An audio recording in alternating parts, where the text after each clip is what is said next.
You know I've traveled near and far, see the shining sea.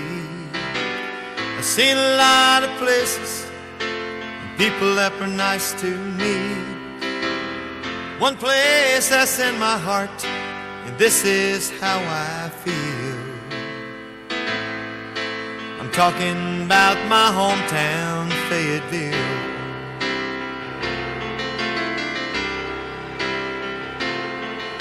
She's nestled in the sandhills on a river called Fayetteville. Special to so many who proudly served our country here. She was named for Lafayette and known for cotton mills. I'm talking about my hometown, Fayetteville.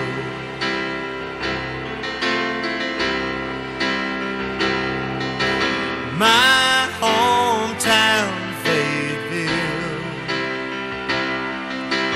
I'm so proud to be from here. It don't take long when you're away from home to find out how you feel. It's always good to come home to Fayetteville.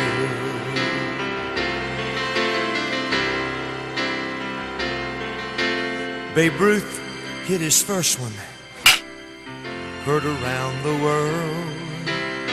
Sherman marched with the Union and burned the arsenal. Old Market House still standing, but stands for freedom's will. I'm talking about my hometown, Fayetteville.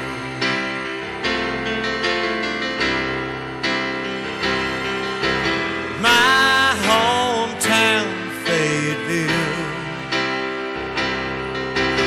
I'm so proud to be from here. It don't take long when you're away from home to find out how you feel. It's always good to come home to Fayetteville. My all-American city, Fayetteville. Talking about my hometown, Fayetteville.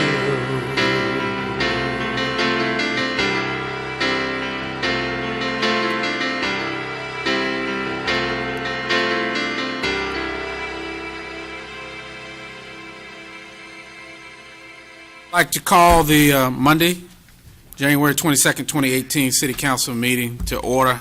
Welcome all. Item 2.0 is the invocation. And Madam Clerk, do we have any of the... Yes, sir. On the agenda is Pastor John Alderley of Covenant Love Church. Pastor, good to see you. Good to see you, sir. We ask that all would rise for the invocation and remain standing for the Pledge of Allegiance. It's indeed an honor to be in this meeting tonight. This is my fourth time doing the invocation, and we're just praying that the Lord's work is going to be done in this place. Father, in the name of the Lord Jesus Christ, we just thank you, Lord God, for your presence. Father, we welcome you to come in. We thank you, Father God, for your presence. We thank you for this city. We thank you for this mayor and this city council. I thank you, Lord God, that you have given them a vision to carry us forward into the future. Father, we declare that this is your city. We thank you, Father God, that your peace is upon this city. We come against all the negative elements inside of this city, and we declare, Father God, that you pour your Spirit out in this place. Father, we thank you, Lord God, that this city council will work together, Lord God, to be able to accomplish the things that you desire for them to accomplish. Holy Spirit, we ask you would lead them, guide them, and direct them in everything that you would have for them to do. We pray, Father God, that you would orchestrate all the communication that will take place. We thank you that everything will be done in decency and order. We bind the hands of the enemy now in the name of Jesus, and we thank you for the peace and the harmony of oneness in unity, Lord God. And we thank you, Father God, for your presence. So, Father, we just want to say we love you. We give you praise. We give you glory. And we give you honor. For we ask it all in Jesus' name. Amen.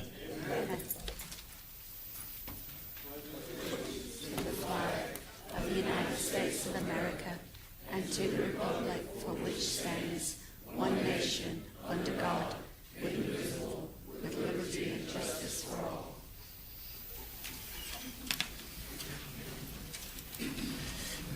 Thank you, Pastor Otterly. Would you like to come forth and tell us a little bit about your church, Covenant Love? Great church, and I've had the opportunity to come out while you were speaking, but let the public know who you are and a little bit about yourself and your ministry. Well, I bring you greetings from Covenant Love Church. We've been established since 1991. Our pastor is Dr. L. Bryce, and I've been an associate pastor at Covenant Love for about 15 years. I'm an Air Force retiree, 22 years as an air traffic controller, and we are a multicultural, multi-generational church, and we love the Lord at Covenant Love. So we welcome anyone, if they're looking for a church, to come on out and fellowship with us. Thank you so much, sir. Really appreciate that. Thank you for your service. Council, we'll move right along to item 4.0, announcements and recognitions. We'd like to recognize FCYC member Mr. Alan Williams, and I'll refer to Councilwoman Jensen. Thank you, Mr. Mayor. Yes, as you said, this is Mr. Alan Williams, and he goes to Cross Creek Early College, correct? Oh, not fine. Yeah. Yes, he does not go to Pine Forest. But I want to say something about Alan before he talks.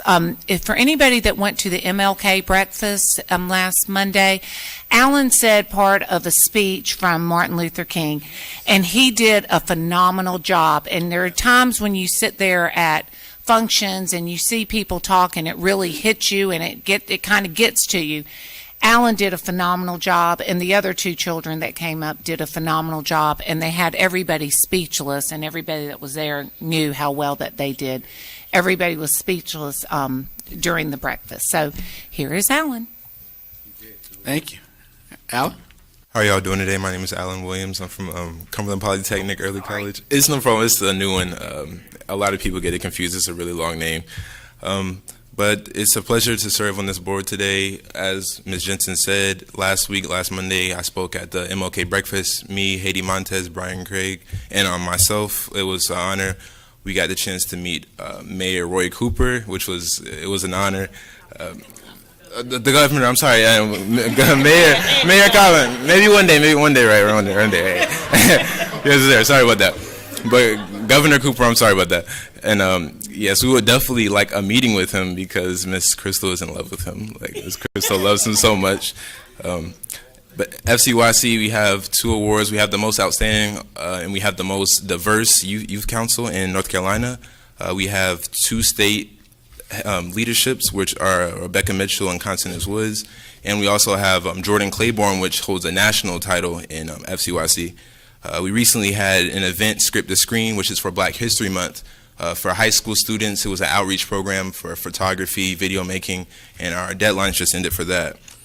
And yes, that's all tonight. Thank you, Mr. Williams. He did an outstanding job, and I'm sure Miss Crystal will have words with you about telling about her crush on the governor. Let's give him a round of applause, because surely our youth certainly is the future of our city.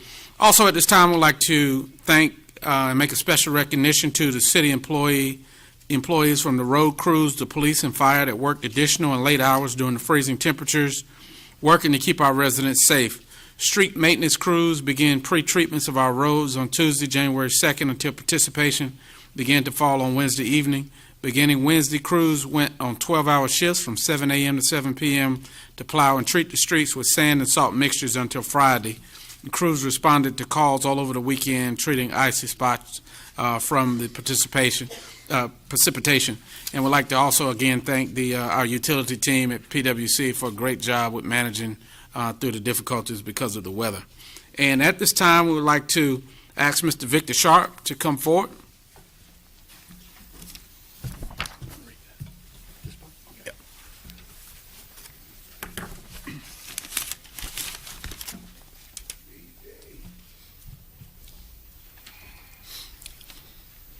As the mayor comes up, Mr. Sharp is going to be presented the key to the city, and I have a little thing here to read about all the great things Mr. Sharp has done.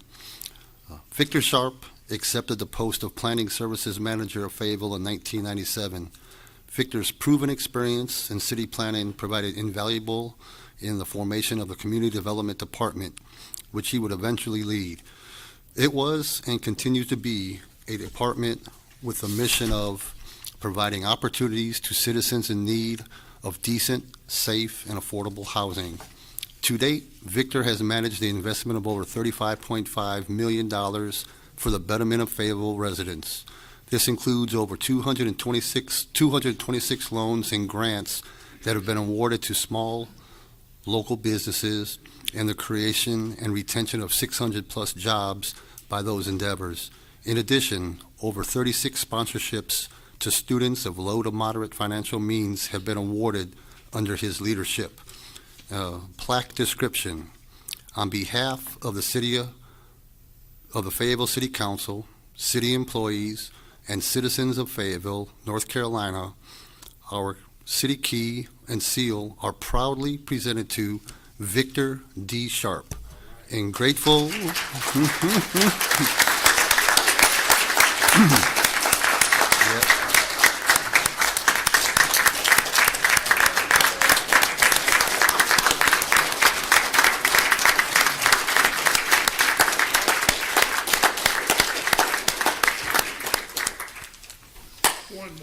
And the very bottom, in grateful recognition of his devoted interest and untiring commitment to the citizens of Fayetteville while serving as the Economic and Community Development Director 2003 to 2018.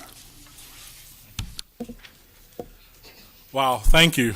I certainly did not expect this today. On the 12th of January, we had a retirement celebration, which was quite an honor to hear the things that were said about me, and just a reminder of the work that I have attempted to do. And I am, again, grateful. I was sharing with a friend that, it's probably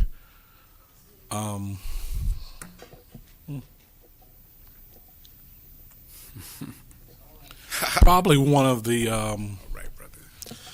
best moments in my life, because, as I said at the 12th, I hadn't asked for much in this life, and the work that I have done, it hasn't always been easy, but the staff that I've worked with, we have tried to do our very best in providing services for our citizens, and that's what our work has been about. And I'm just grateful that I've had a job that I could call a career and be able to do that kind of work. I shared with someone, I stumbled upon the planning profession, and I'll just tell a quick story. In college, I had done all of my college credits for general college credits, and happened to find out that Councilwoman Jensen was at ECU at the same time, and needing to graduate in 4 years, because that was my goal, one of my fraternity brothers said, why don't you take a planning class? And I did. Took that planning class, and the rest is history. Worked in planning and community development, and it's been a great career. I'm just looking forward to taking a break and continue doing work that would be of service, as I found that's what I've been gifted with. And so the work that I will do after this in my next chapter will be that work of service. I want to also thank my family for coming out this evening, my wife Natalie, and my brothers and sisters that have come to share with me tonight, to my surprise. And so I'm grateful for them being here. And I want to thank you, City Council, for the work that you do. I understand local government, and I understand government, and the work that we do, it is important. It's not always easy. it can be complex. But at the end of the day, I have tried to remember the goal, and I know that you all have, that we are here to serve the people. And that is our job, and hopefully we will continue to make Fayetteville a better place for all of our citizens. Thank you. Victor, thank you, sir. Let's give him a round. Victor, I think Councilmember Hare has a comment. I had one statement before you leave. Victor, I won't say on behalf of the council, but somewhat on behalf of the council, man. I was here when you came, as I said at your little retirement party, and you will be missed. You have done an honorable job, and you have been a very good statesman here in representing your department and representing the city. So you will be missed, and I've enjoyed you coming before us, and I also enjoyed calling you my friend. So have a good time off, brother. Thank you. Sure. Yeah. Keep Victor out of trouble. You want to have your family stand? Sure. So I have with us tonight my wife Natalie, and my brother that surprised me from Milwaukee, Marvin, the one next to me in age. My sister Willa, my sister Ruby, my sister Nedra, my sister-in-law Pat, my brother Junior, my sister Bernice, my sister Sarah, my brother-in-law Charles, and my sister Sarah. You know. Now, in order for you to, that's a lot of siblings, right? There is a story there, but I won't go there tonight. I did cover that a little bit, and if anyone saw the video that was at my retirement, it tells a little bit more of a story of my life and the blended family that I have and the blessing that I have in having them as a part of my life. Victor, thank you. That's great, and you came deep, man. But I just want to say, since I've been on council, we've been very tough because Victor's department is one of the most important departments of the city. He deals with the very least in our community, from homelessness to affordable housing to all of those. And I just want to say that you are a man of passion, and that you often take a lot of rebuke from us. Because you're doing the right thing in what you perceive that to be. And so I just want to take my hats off to you. And, you and I are fraternity brothers, but when we're in here, sometimes I poke and point at you. But you handle it with a smile, man, and you're a man of grace. So thank you for your service, brother. I need to ask him, where is Pine Top? Well, Edgecombe County. I can, as Jay would say, a factoid. Pine Tops is the cheese biscuit capital. Abrams, long story, look it up. All right. Mayor Pro Tem has a comment for you, Mr. Sharp, before we... Hey, Mr. Sharp, worked together with you for 8 years. It's been a pleasure, and trying to understand the intricacies of your department and all the different funding sources and all the strings put on top of them and who can and cannot receive certain parts. It was confusing. It took me about 2.5 years to going into the third budget process to really start to understand your department. And I mean, you live it. You do it every day. It's in your brain. It's in your heart. Just really want to say thank you for the time we served together. Thank you. Councilmember Wright. Yes, Mrs. Sharp, I just wanted to thank you. I couldn't let you walk away, and all these years that you've served our city. You're a man of grace. You got some swag going on there too, and I appreciate the intelligence that you had in the job that you were doing.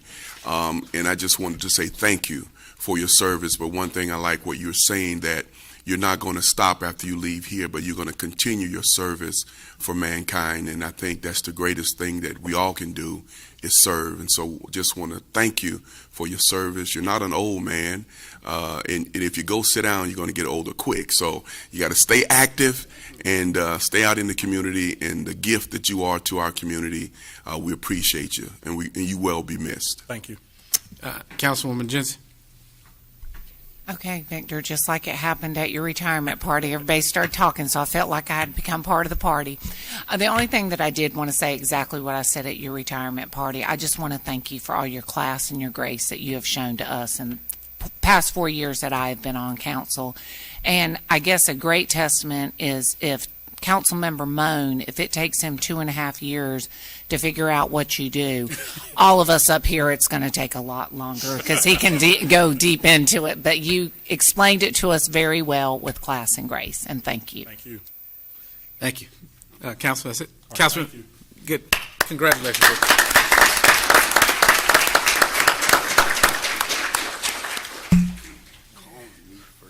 Okay.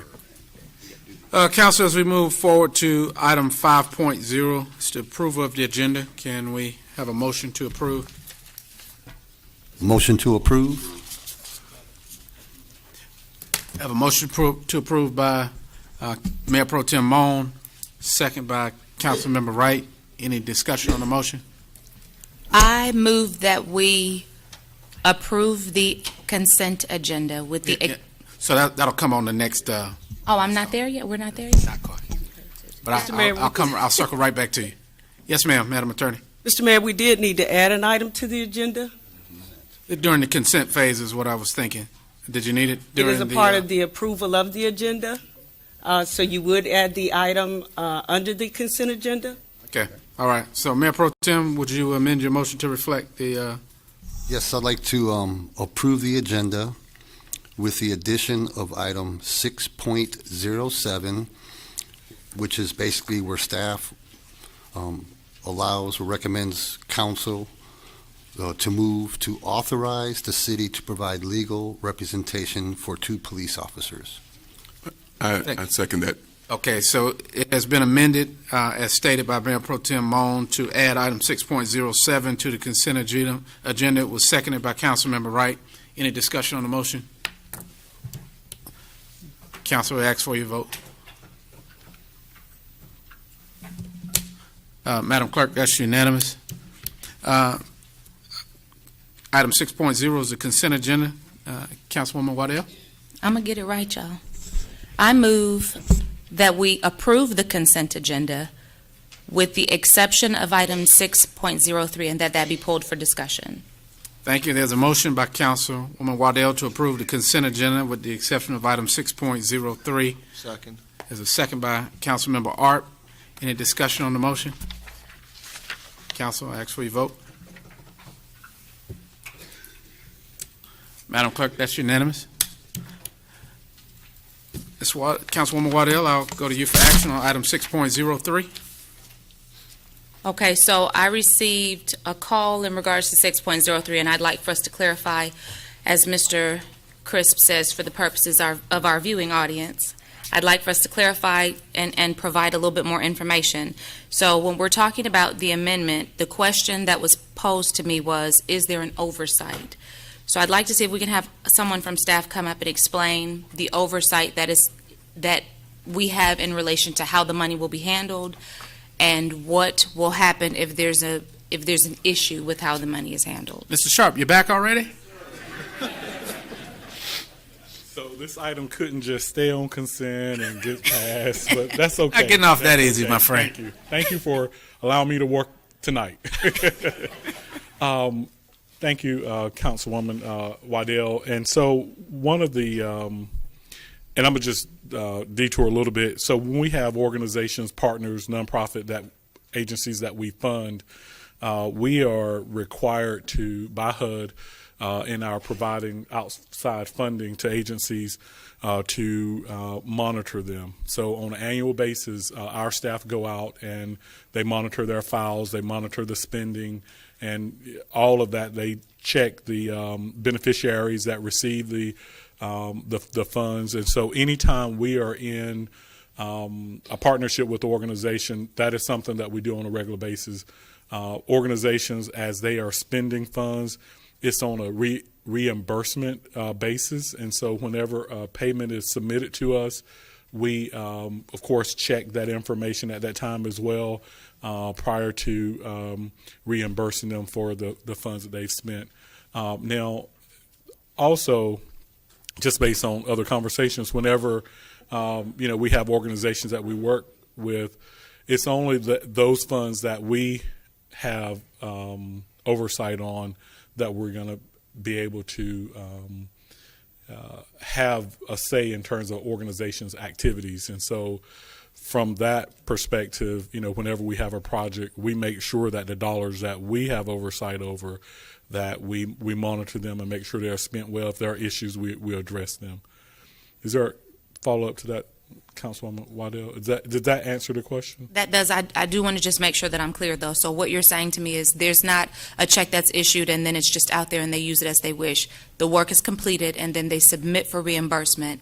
And then which portion of the city, who is responsible for, is that going to be community development for checking to make sure that what was done is what we're paying for? It is. It comes into the staff person assigned to that organization as far as the program oversight.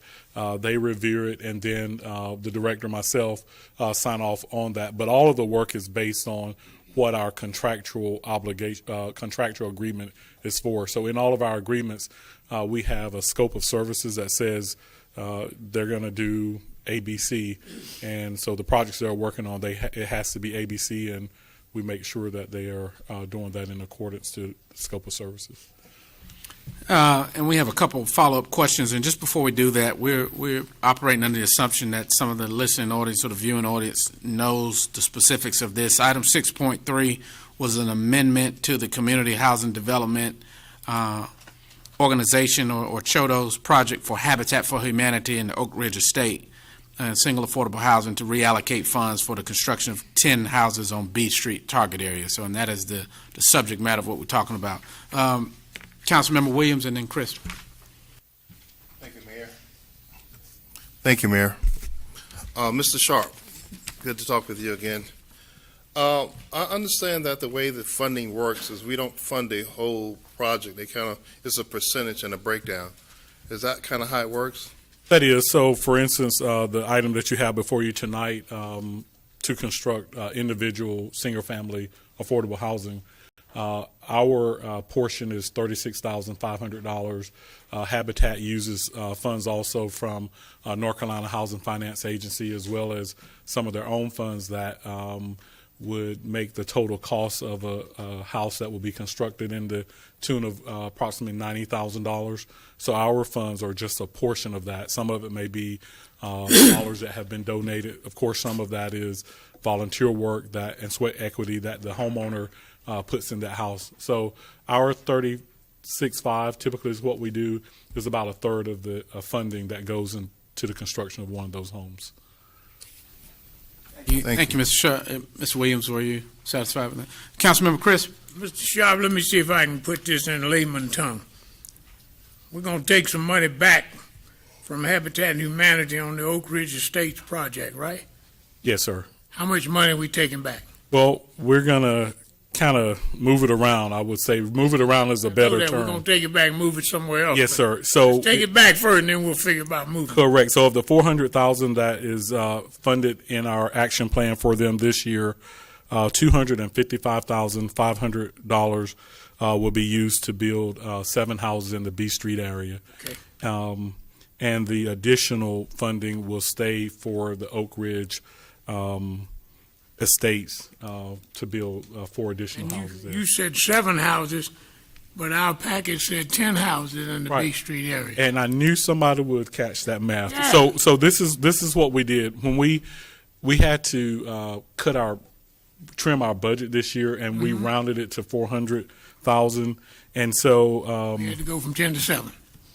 Well, the remaining $144,500 from that 400,000, if you divide that, it allows us to do 4 additional houses. Okay. Not at 36.5, but at 36,125 for each one of those. Okay. So we're taking some money back from Habitat on the Oak Ridge Estates single family project, and money will be reallocated in order to build 7 or more affordable houses in the B Street area. Yes, sir. Thank you so much, sir. Mr. Sharp, I don't want to prolong this. I know you headed to Disney World, but I need to ask you, now, is this a part of the new money that we had allocated to the Oak Ridge project? Right. Yes, sir. It's part of this year's money for the Oak Ridge project. And yes, sir. Okay. All right. Thank you. Council, any more questions for Mr. Sharp? Thank you, sir. Thank you. Council, we need a motion. I'll go to you for action. Councilwoman Waddell? I make a motion that we approve item 6.03. So we have a motion by Councilwoman Waddell, seconded by Councilmember Dawkins. Any discussion on the motion? Council, we ask for your votes.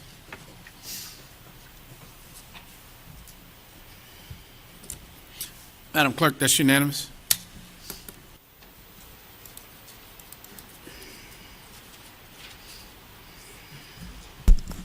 Item 7.0 are the public hearings. Individuals desiring to speak at public hearings must have signed up to speak with the city clerk by name and address before 7 p.m. this evening. 15 minutes will be allowed for each side of the issue at the public hearing. Individual speakers will be limited to 3 minutes each, unless by previous arrangement a single spokesperson is designated, in which case the spokesperson may use the entire 15 minutes. When the city clerk calls your name, please come to the podium, clearly state your name and address for the record. You may then address the city council. When the light changes from green to amber, you have 30 seconds remaining. At the end of your allocated time, the timer will ring. Staff person will present them. I open this public hearing. Madam Clerk, please call your first speaker. Was Craig going to Staff. present first? Mr. Mayor, would you like for me to introduce the case for everyone Please, sir. first, if you don't mind? And actually, before I start that, being that this is a special use permit, we do need any of the speakers to come and get sworn in first. Thank you. Mr. Mayor, we just have one speaker for this item. Daniela Jacobs, please.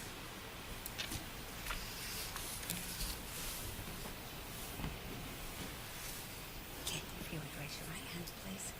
Okay, do you swear or affirm that the testimony you're about to give is the truth, so help you God? Okay, thank you so much. Thank you, Mr. Mayor. The first case we have before you tonight, P1731F, is an amendment to an existing special use permit to expand an existing daycare center. This daycare center and special use permit were actually started when this facility was still in the county's jurisdiction. Property is located along Rim Road near Debbie Street and is just under a half acre. Just to give you an idea of where the property is located, here in the center, the hashed property. Again, this is an existing daycare. They have a playground area in the backyard, fenced in, paved driveway, and parking areas in front of the daycare. Generally, this is a single-family area, but you do get into some institutional and then commercial as you go down Rim Road toward Rayford Road. Our land use plan does call for low-density residential on the property. This is a daycare center, which is in a residential area, but is located along a thoroughfare, which is one of the requirements of a daycare center in a residential area, that is. Conditions of approval, staff has asked, and the owner has agreed to, that they would meet the playground buffering requirements of the UDO, which does require a little bit of buffering between their playground and the home that is beside of them. The Zoning Commission and staff have both recommended approval. Land use plan calls for low-density residential. Property is located along a designated thoroughfare. The condition that you see above that I just mentioned, and that this is an expansion of an existing business. That concludes the staff presentation at this time, and I will be available for questions at the close of the public hearing. Thank you, Mr. Harmon. And now I will open the public hearing. Madam Clerk, please call your first speaker. Yes, sir. We just have one speaker for this item. Ms. Daniela Jacobs, please.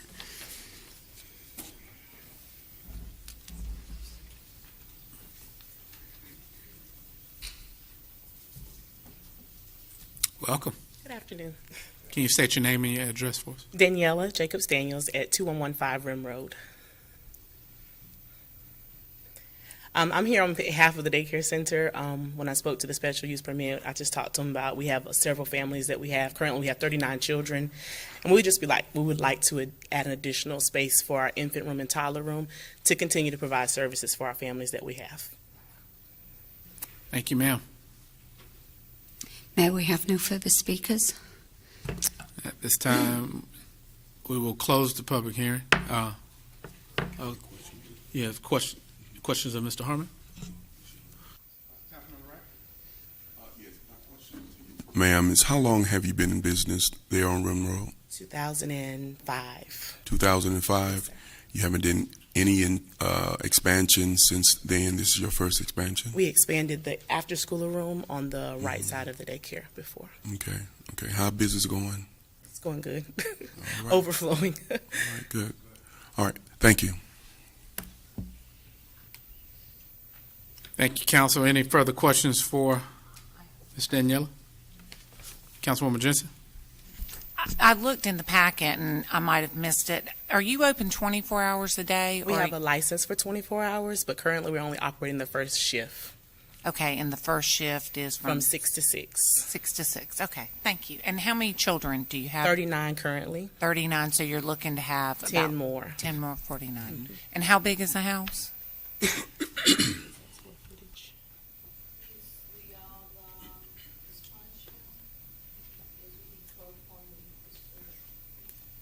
What? 1,200 square feet before or after? I'm not exactly. Gotta be bigger than that. So About 1,700. Yes, About ma'am. 1,700 square. And do all the children come at 6 and stay till 12, or is it just No, ma'am. constantly It depends on how the parent shift works. Okay. But all we right. have staff in there from 6 to 6. Okay, thank you. Thank you, Councilwoman Jensen. Any further questions of Ms. Danielle, counsel?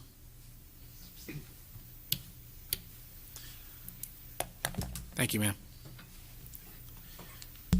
Councilmember Wright, and then you had a question, Councilmember Dawkins? I do, Mr. Harmon. Yes, sir.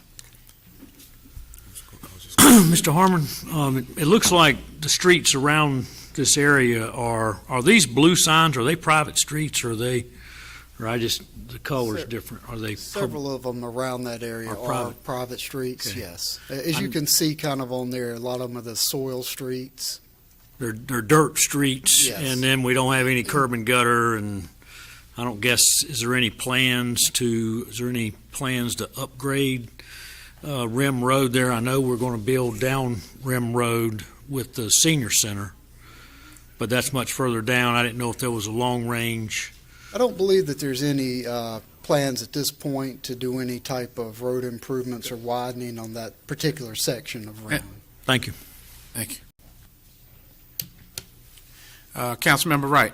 Mr. Mayor, I move to approve the special use permit to amend the existing special use permit to expand the daycare center as presented by staff with the conditions listed above based on the standards of the city's development code and the evidence presented during this hearing, and that the application is consistent with applicable plans because, number one, the development is located in a residence district, and this is District 7, and that this use complies with the finding listed below. Number 3, the proposed permit is the public interest because the purpose does fit with the character of the area. For a motion to approve, all 8 findings below must be met. Thank you, Councilmember Wright, for that. Is there a second to that motion? Councilmember Hare seconds the motion. Any discussion on the motion? Council, I ask for your vote.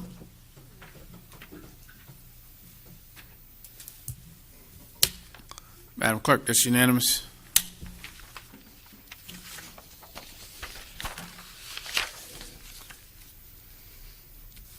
Mr. Harmon, you back? I am back once again. Yes, sir. The next case we have before you is P1809F, and this is one that it's a new case but an old case. This is one that started back around May as far as staff is concerned. It came before you as another case the first time in August. This is the rezoning of a property at the corner of Stony Point and Dundle Roads. During the first case, it was tabled for 90 days to allow the applicant and staff and a couple of the council members to help negotiate with the two parties. And at the end of that 90 days, City Council denied the first case but gave them the opportunity to come back as a conditional zoning to be heard here tonight. And so that's what's brought us back here at this point. Just to refresh your memory a bit, the property is zoned SF10 currently. It is northeast corner of Stony Point and Dundle Roads. And there is a house on one of the two properties. The other is still vacant currently.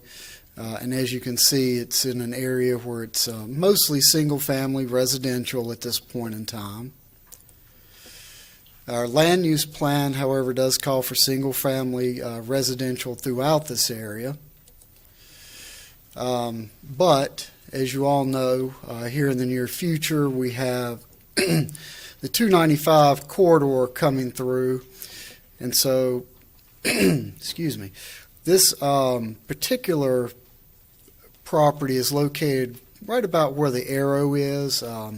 Dundle Road is not shown on this map, but it's only about a mile or so from where 295 will come through this area. And that construction is part of this kind of teal color is scheduled to begin in 2020, which is not that far down the road. This map just shows some of the existing grocery stores that are in the area, just because that's one of the things that's been mentioned for the property. But here in the center, that dot is the property itself, and then you've got just down the street about a mile to a mile and a half, a couple of grocery stores, and then the rest are more in the 2 to 3 mile range out from this particular property.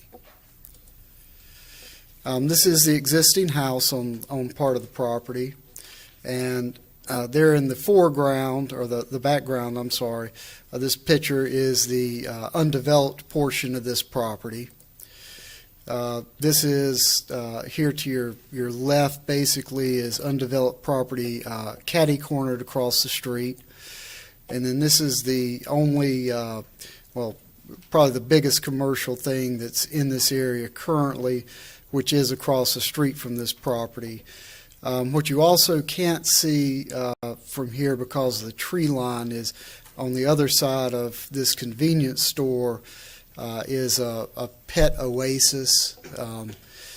And so there's another commercial entity right behind this particular property. Again, I mentioned the other case, the previous case, and the negotiations or the help that staff and some council members gave to the residents and the developer in several meetings. And out of that came basically this memorandum from Mr. Charleston, who represents the applicant in this case. And they have set down a list of basically 42 conditions that they're willing to take off the table, not develop on this particular property if it is rezoned to the LC conditional district.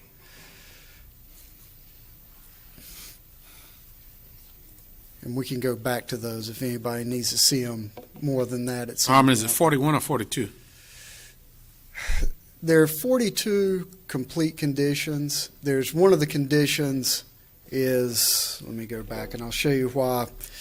There's a little, so there's 41 listed, and then there's an additional condition here that in addition to those at the top, the owner has agreed to not have both a convenience store and a grocery store use on this property at the same time. Okay. So that's what gives you that 42. Okay. All right. Mr. Harmon, I think you have a couple of questions. I think Councilmember Hare. Thank you, Mayor. Mr. Harmon, as I did my research and study on this, I do know that there are a couple of commercial areas here, but basically this is a residential, somewhat of a residential area. Right now it is, correct. Okay. Now, what my concern is, and I think I've brought it to some of you all, that I was thinking that it sort of appeared or related close to being somewhat of a spot zoning. Because if you're asking to go from residential to limited commercial with the conditional zoning, explain that to me so I'll understand it a little bit better. Well, the first thing you have to understand is it may be spot zoning, but that doesn't necessarily mean that it's illegal. Spot zoning itself is not illegal. Okay.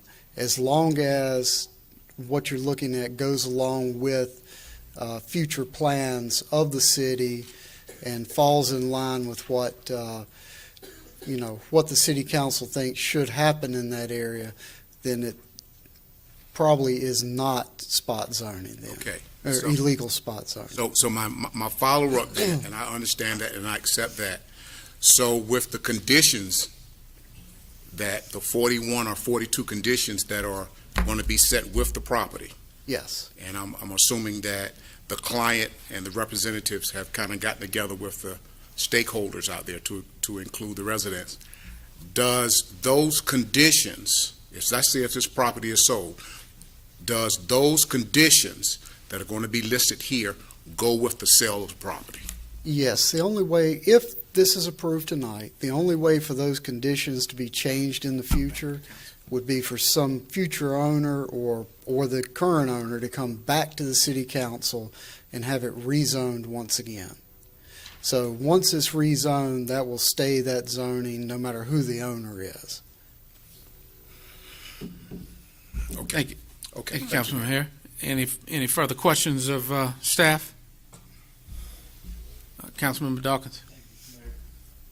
Mr. Harmon, once again, this Stony Point Road, is that an exit off of 295? Is that based on what I saw earlier?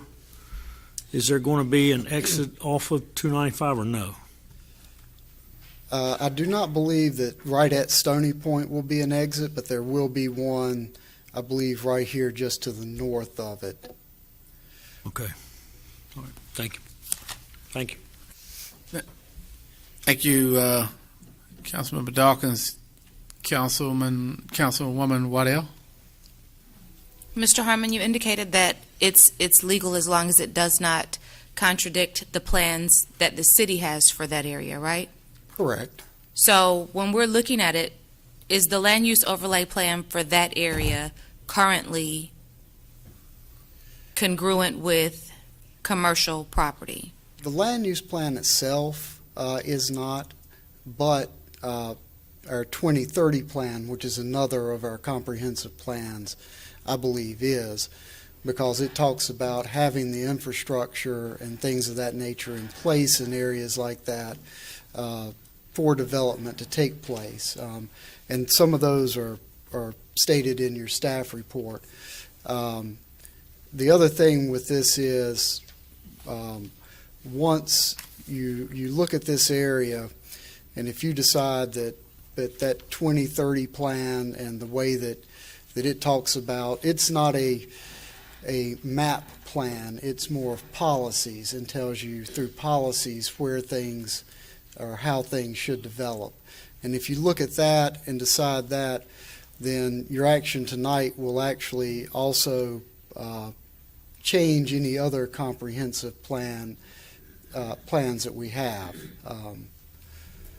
So the decision that we make in regards to the zoning of this particular property will change. When you say other plans, what other plans will that affect? Like that land use plan you were just mentioning. Specifically for this area or for a multitude of different properties in this area? Specifically just for these two properties.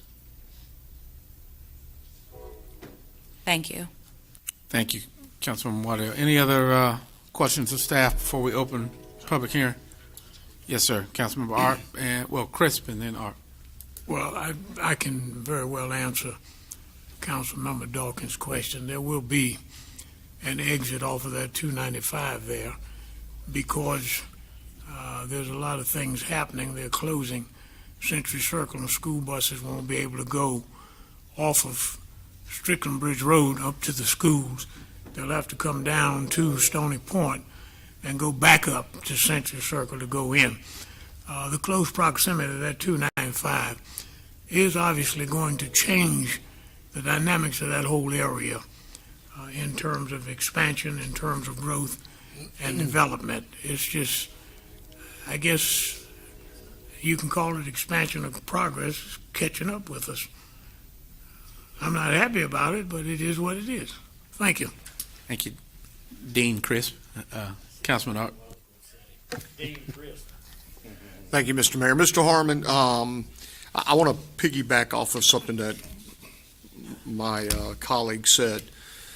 The I-295, was that part of the land use plan when the land use plan was developed, the extension of I-295 around the city?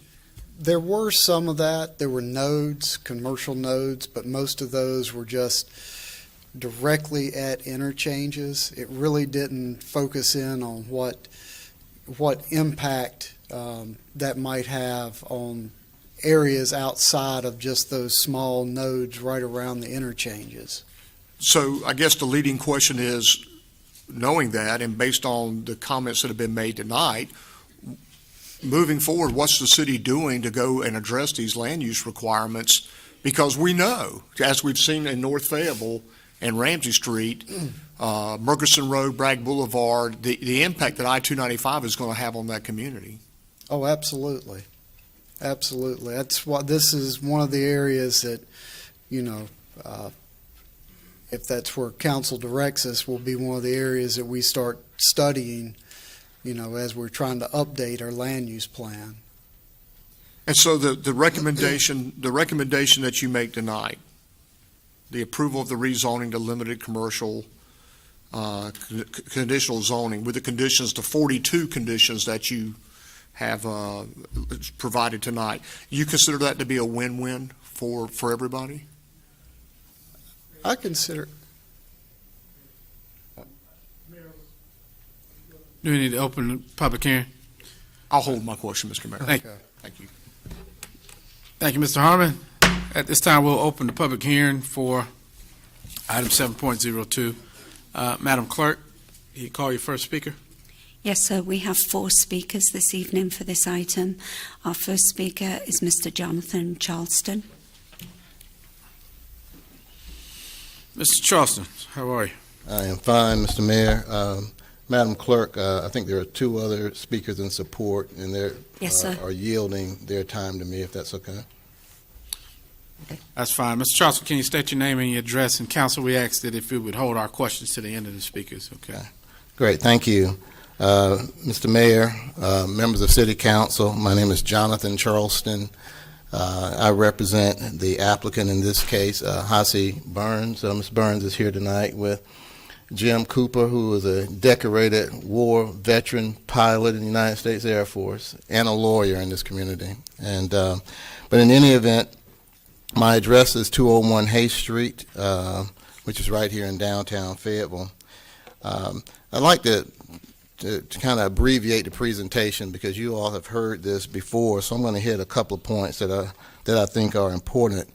Councilwoman Waddell asked a question about the 2010 plan, and I remember the 2010 plan when I was on the Joint Planning Board about 20 years ago, and it was outdated then, and they were talking about conforming that plan to what the current conditions were. But at the time the 2010 plan was adopted, the area that we're speaking about now was substantially rural in nature. As you can imagine, the character of that entire area with those superstar schools in that area have been attracting a lot of residential development and commercial development. As you know,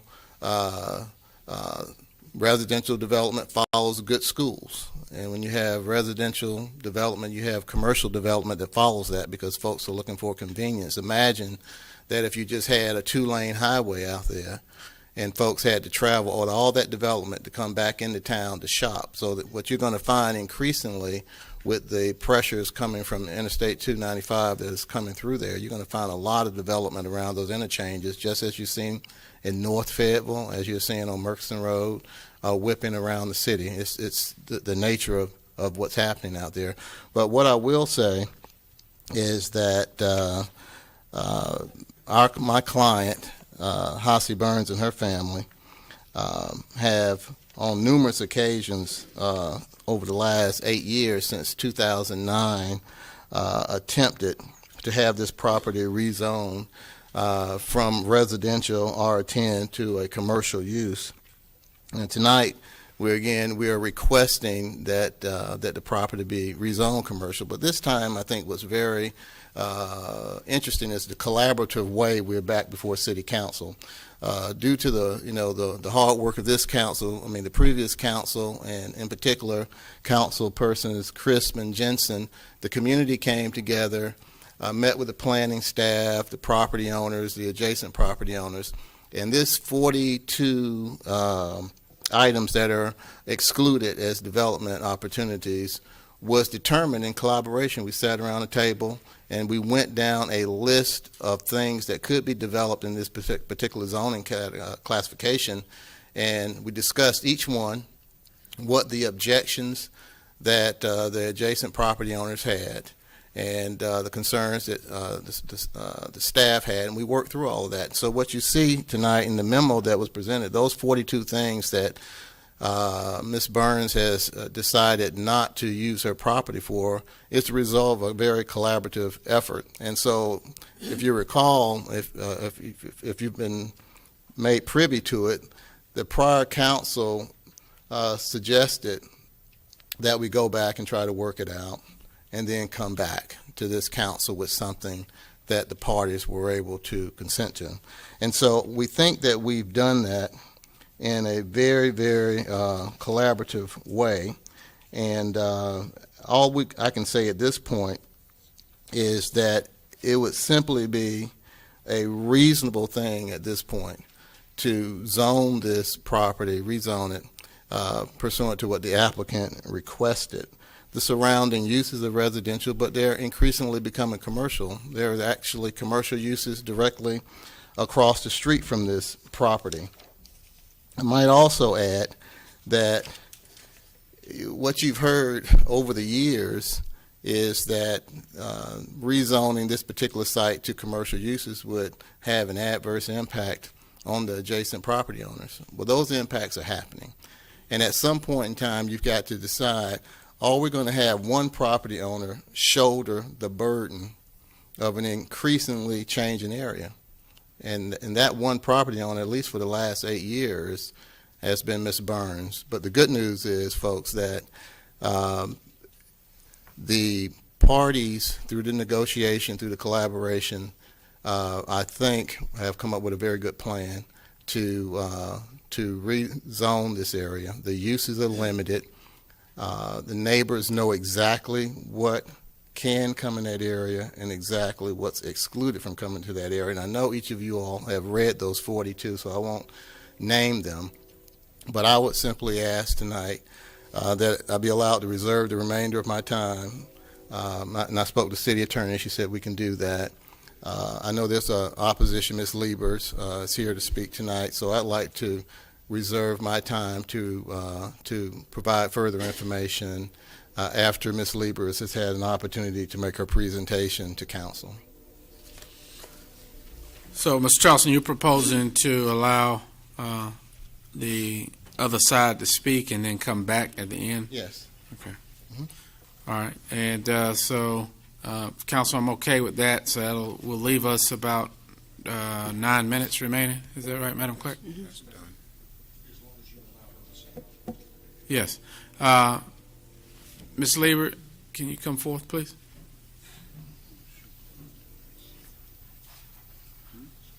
Do you have any opposition to that? Would you like to?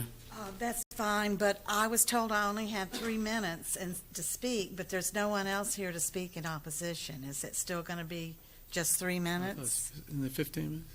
I believe Each side has 15 minutes, correct? Yes, 15 minutes. Yeah, no, ma'am, it's 15 minutes. Okay. Can you pull the microphone down, ma'am? Can you hear me now? Yes, ma'am. Okay. And please state your name and your address for us. My name is Debbie Liebers. I live at 3439 Dundle Road. I live behind the commercial property that's already across the road from Miss Burns' property. That is a country store that's been there since 1952. It's, I guess, sort of a convenience store. It has a couple of gas pumps, a little grill on the side, and the people that own the store live next to the store, attached to it. So it's a country store. Like my grandfather had a general store. This is our general store, and it has been where everyone has shopped out there. I moved out there in 1981, and it was very rural. And we had only planned to live there for a few years. It was a starter home. But we got out there and we bloomed where we were planted. We really liked it. We liked the neighbors. We liked the area. Back then, we were out picking blackberries, and we had horses, and it was great. Before I say anything else, I want to say thank you to council members Kathy Jensen and Bill Crisp, and also to Craig Harmon in the zoning office. Thank you. It was an enlightening experience to work with you all on this case. You took the case seriously, and I think you realize the change that any commercial zoning out there will have for our neighborhood, and it will be a big change. And thank you very much. I appreciate it. And to the new council members who just came on board in the middle of this case, let me say this. We've been fighting rezoning out our way since 1998. That's 19 years. We've been before the county commissioners and then went on to the city council after we were annexed. Rezoning to commercial property has been requested 5 times since 1998, and rezoning was denied all 5 times. And as you heard, Ms. Burns' property has already been denied in the past. The land use plans all recommend residential only out our way. Now, whether that's the way it should be now or the way it should be 10 years from now, it doesn't matter. These plans that we paid for recommend that there not be any commercial out there. We are a neighborhood. People are still out running and biking and doing all the things that families do in neighborhoods. And the zoning office has also recommended that rezoning be denied on all those previous 5 times. In fact, they recommend that this case tonight be denied. But it's become apparent that we're not with the times. And so we agreed to meet with the city council and Mr. Charleston and talk about what we didn't want out there. Now, I want to be perfectly clear. I still don't want commercial out there. It just makes me so sad to see everything that I've had since 1981 just getting ready to go away. I bloomed where I was planted, and that's where I want to be. But when we started this battle 19 years ago, we had 5 developments out there. We now have 17. So we are still a major residential area that's continuing to grow. And don't forget that a mile down the road from us, not going towards where the 295 exit is going to be, but the other way, there's over 200 acres that are being developed right now. We have grocery stores. We have a medical office that's going to be ready next month. My doctor's moving out there. And there's going to be other medical offices. But we do have some building that's gone on out there where there's been vacancies. And this is just a mile down the road. There's been some vacancies for 2 years. And there's a rest home that's going up down there, and there will be some housing down there too at a later date. But 200 acres is already being developed out there. And this is a mile down the road from me. You go a mile down the road the other way, and that is where the 295 exit's going to come off. Now, down that way, it's not as populated as it is down our way. When you come off Brady Road, and that's going to be where the exit comes out to Stony Point Road, there's all sorts of land there. Some of it's already commercial. That's where people are going to come off there. If they need gas or something, they can get it there. They don't need to come on down the road. But there's plenty of land there. So that's another reason why it's hard for me to understand why we have been picked to start this commercial building out our way. One of the things I'm requesting tonight, if commercial rezoning is going to be approved in our neighborhood, and I guess it eventually will, doesn't it make sense to do a new land use plan to determine what can be put on commercial property out there?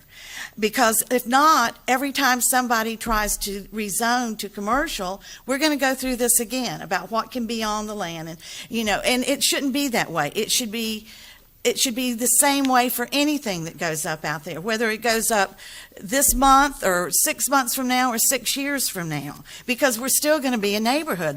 These developments aren't going anywhere, and they're nice homes. If you've been out there, you know that. Any commercial building should fit in with our residential development, and that should be the first requirement for anybody who's going to put commercial development out our way. I know something was said about putting an Advance auto store there, and I have no idea. I just heard that. And I'm thinking, an Advance auto store, how is that going to benefit us? In fact, at the new 200-acre place down the road, they've got a Pet Boys. Now, do we need something like that down there? And that's the kind of stuff that's got to be looked at, or we're just going to be junked up out there. And there's no reason for us to be another Hope Mills Road or Pamley Drive. And another thing I want to talk about, and that's the beautification of property.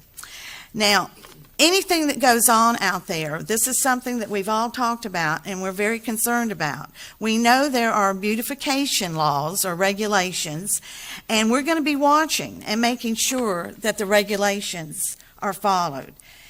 It's bad enough that it looks like we're going to be paving paradise and putting up a parking lot, if any of you know that old Joni Mitchell song. But again, don't turn us into some other places in Fayetteville where we have failed miserably with land planning. And my neighbors all asked me to say this to you, and I will say this to you, and then you can ask me any questions you may have, and that is this, and you don't want to hear it. We are still waiting for street lights, sidewalks, water, and sewer, and the garbage cans just haven't been all that. And that was a quote from the neighborhood. And they are not happy that this is going on, and we haven't gotten anything else while we've been out there. Thank you. Thank you, Ms. Liebers. I have a question, Councilmember Art. Yes, ma'am. Thank you for your comments. Who provides your power out there? Well, Duke. Is Duke Energy? Duke, Lumbee, Progress Energy. Yeah, just for clarification, that's your problem. We don't control those street lights. They control those street lights, and we can ask to have them put in, and we have asked, but ultimately that's up to them. Madam Attorney. Mr. Mayor, if there are no other speakers, I recommend that you close the public hearing and then allow for questions from the council of the Certainly. I left it open. Was Mr. Charleston going to come back? I was making sure Mr. Lieberman was completed. And then Mr. Charleston, I think you had some time remaining. You were agreeable to that, Ms. Lieberman, correct? Yes. Okay. Yes. Yes. Yes. Yes. All right. And she is at 6 minutes, 32 seconds. Mm-hmm. Mr. Mayor, I'm going to do something that lawyers never do. I'm going to shut up and I'm going to sit down. But I will say, no advance autos out there. That's excluded under the list at item 29. So we specifically discussed that, so that would not occur out there. Thank you very much. Ms. Liebers, anything to add before we close the public hearing? No, sir. I don't think so. I just know that it's been 19 years, and I've worked so hard to keep us a neighborhood. And we have such a great place to live out there. We don't have a lot of crime.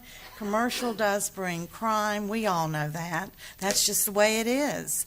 And I can understand, I guess the part that I have the most problem with all of this is the fact that we're developing 200 acres down the road, a mile down the road. And then a mile back this way is going to be this 295 exit. That's a mile down there. And then here we are, kind of in the middle.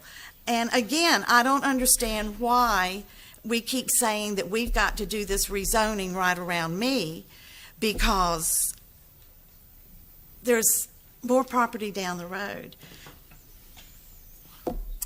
Thank you, ma'am. At this time, we will close the public hearing, and council will open the floor for any questions of Mr. Charleston or Ms. Liebers. Councilmember Williams. Thank you, Mayor. Miss Debbie Lieberman, could you come forward, please? Thank you for coming out tonight and voicing your concerns. I've actually kind of followed your case a little bit from sitting out there in those other chairs. And the last meeting, I think Mr.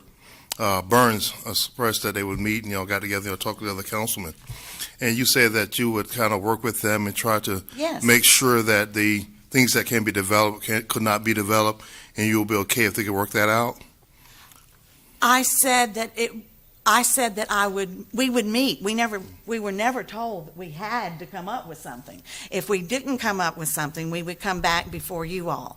But we did come up with, I thought it was 41, but 42 things we came up with. That doesn't mean that I got everything I wanted. Are you okay with the 41 or the 42 items? That are on there? Yes, ma'am. Yes, I am. You are? Okay, thank you for your time. I'm okay with that. Thank you, ma'am. Mm-hmm. Thank you. Councilmember Art. Mr. Harmon. Yes, sir. Nice tie. Thank you. So when you guys put this together, the 42 conditions, this was in coordination with the neighbors, in coordination with the property owner, and council members.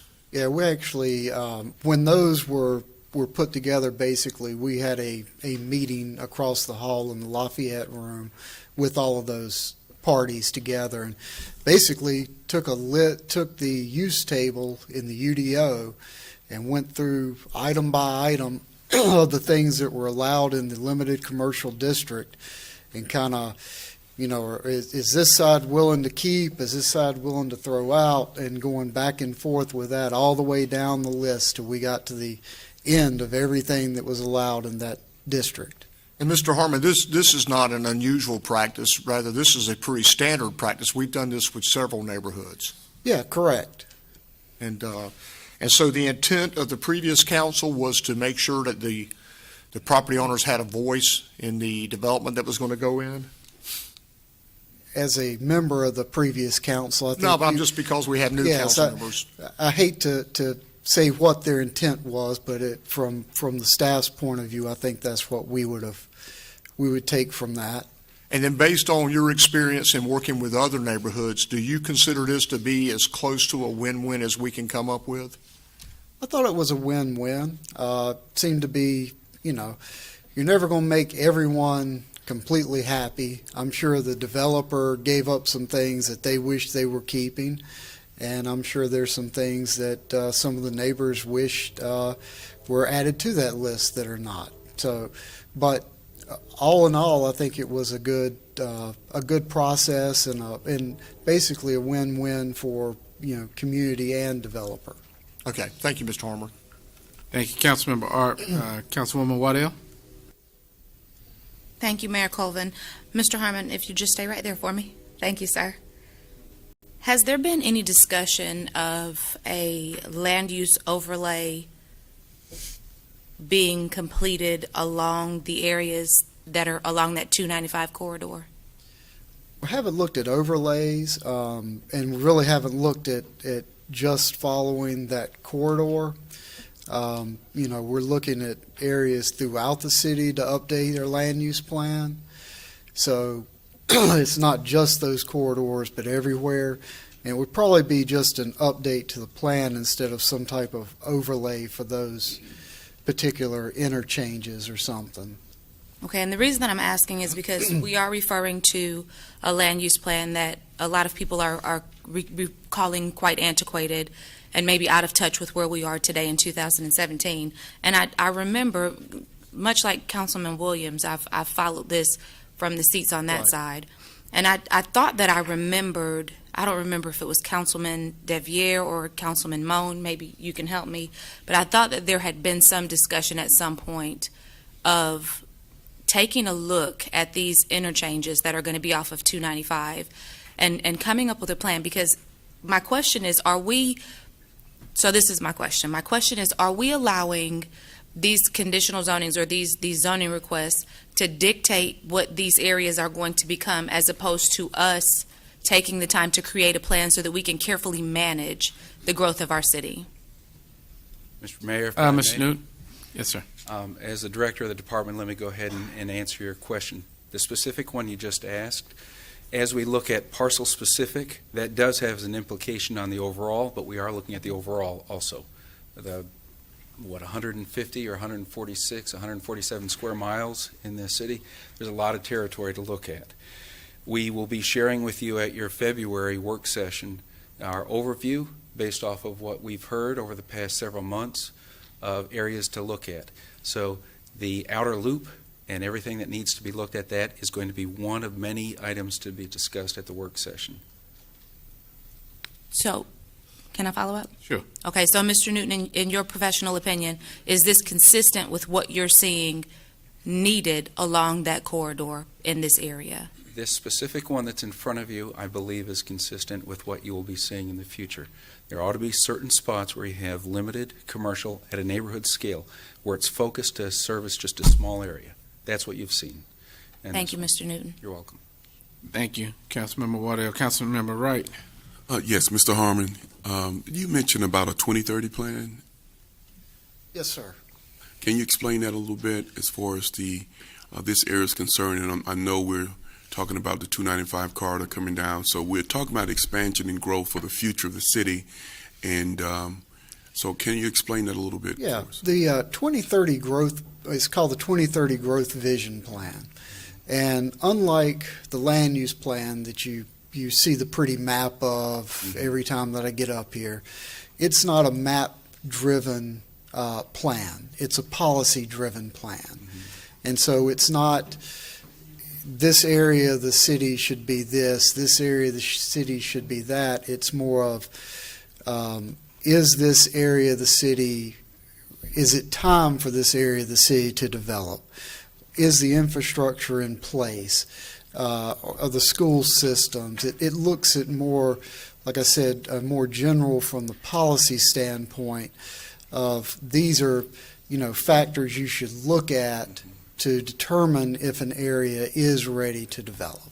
Okay, and in good faith, the parties involved came together to sit down to come up with a solution. Of course, you'll never be able to please all parties, but in your professional opinion going forward, that this agenda item on the table is ready to go forward based upon our request last time that brought you back again this time. And with the 42 items that they agreed on, of course, looking at the area itself, to me, it's primed for growth and it's primed for the development, just as the whole city is when you're dealing with the 295. So give me some feedback on that. Well, I think the best feedback for that is, since you were part of the previous council, staff, before this conditional zoning and these conditions came about, staff had recommended denial, and that's what happened with the previous case. Because of these conditions, staff feels that this is a more appropriate development that would be able to go there than what could have gone there before, and that's why we've changed our recommendation to approval this time. Okay, thank you.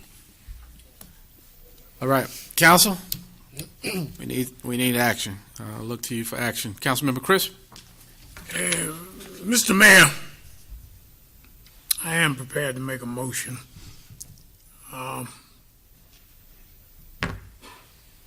In my 10-plus years on this council, I have to say this is the most difficult motion that I will have made.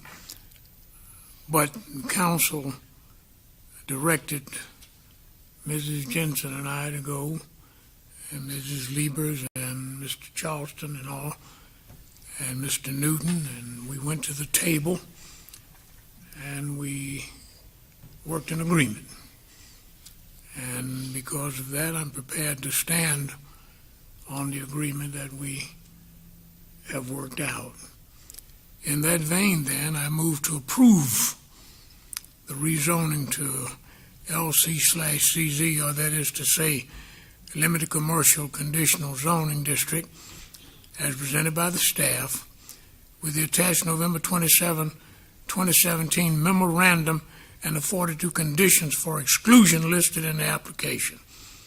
I feel the amendment is consistent with applicable plans because, one, of the growth and development intensity, which matches the 2030 plan, and two, that the uses and zoning near this property are a mixed and commercial as well as residential.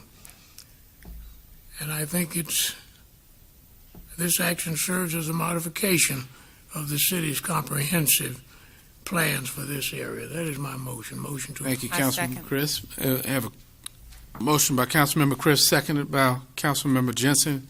Any discussion on the motion? Council, look to you for your votes.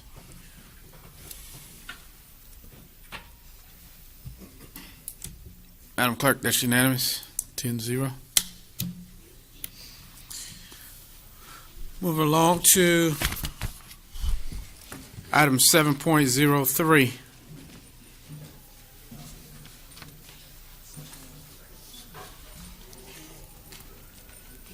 Hello. Hello, good evening. Good evening. Let's see.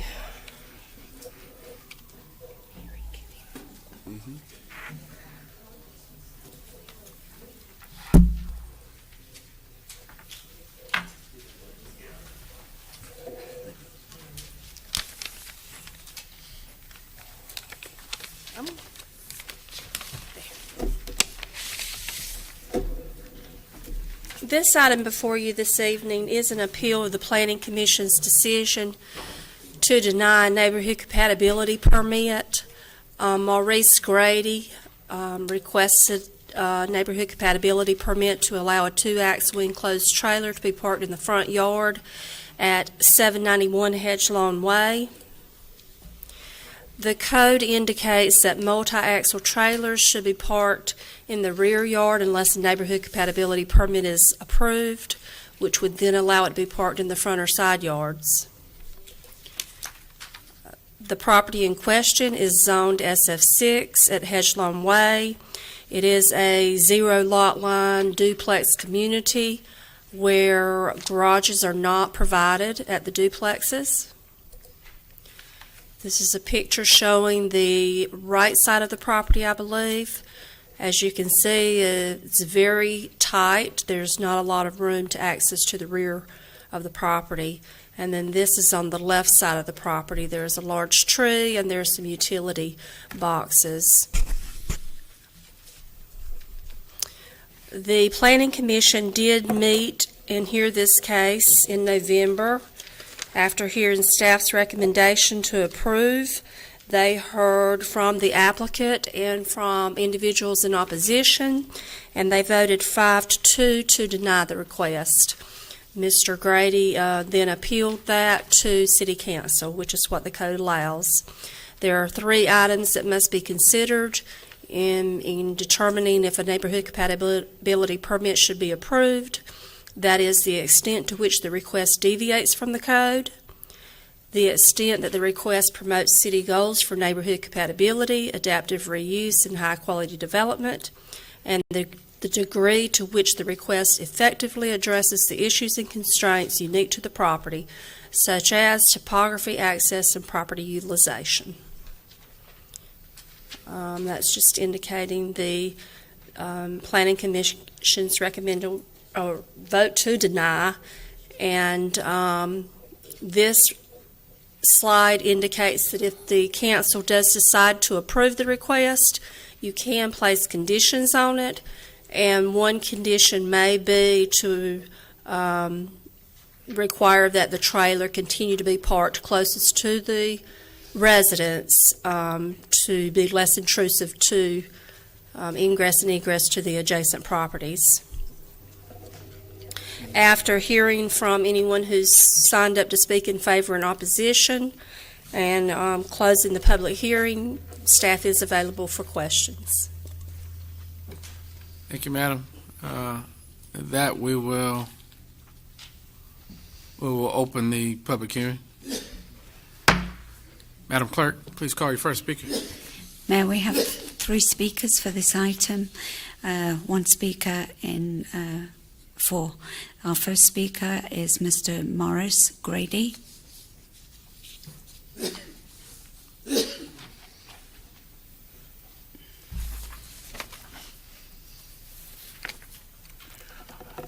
Okay, good evening, everybody.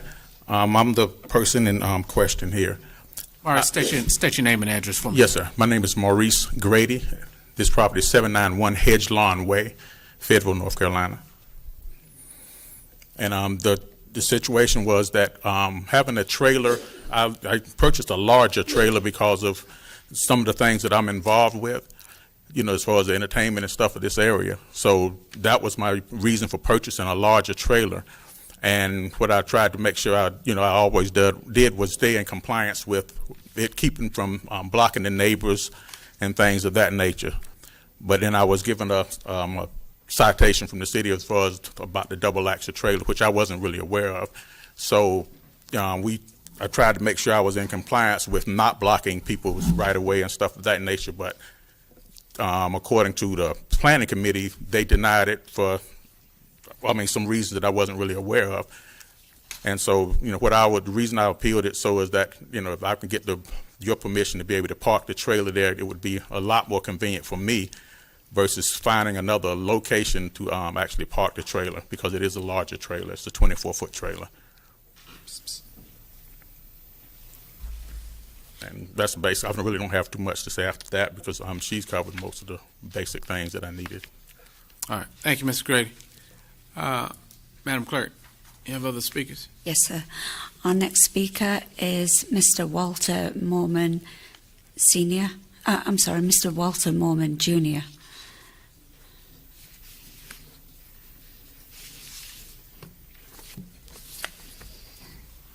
We already got this. This is your opposition stuff. This is already in the packet. Hello, Mr. Mormon. Please state your name and your address for us, sir. Walter Mormon Jr., 2209 Morganton Road. Good evening, Mayor Colvin and members of the council. I am here to request that you vote to deny this appeal for a multi-axle trailer in a zero-lot line residential neighborhood. The proposed large construction trailer is not compatible with high-quality development, nor the standards of this neighborhood as required by the city code. To summarize in the beginning, to make the 3 main points, the Planning Commission, as you heard, after hearing extensive discussion, voted 5-2 to deny this permit. The second point I'd like to make is that the property owner has not demonstrated, as required by the code, has not demonstrated compatibility with the neighborhood. The burden of proof, as required by the code, is on the applicant.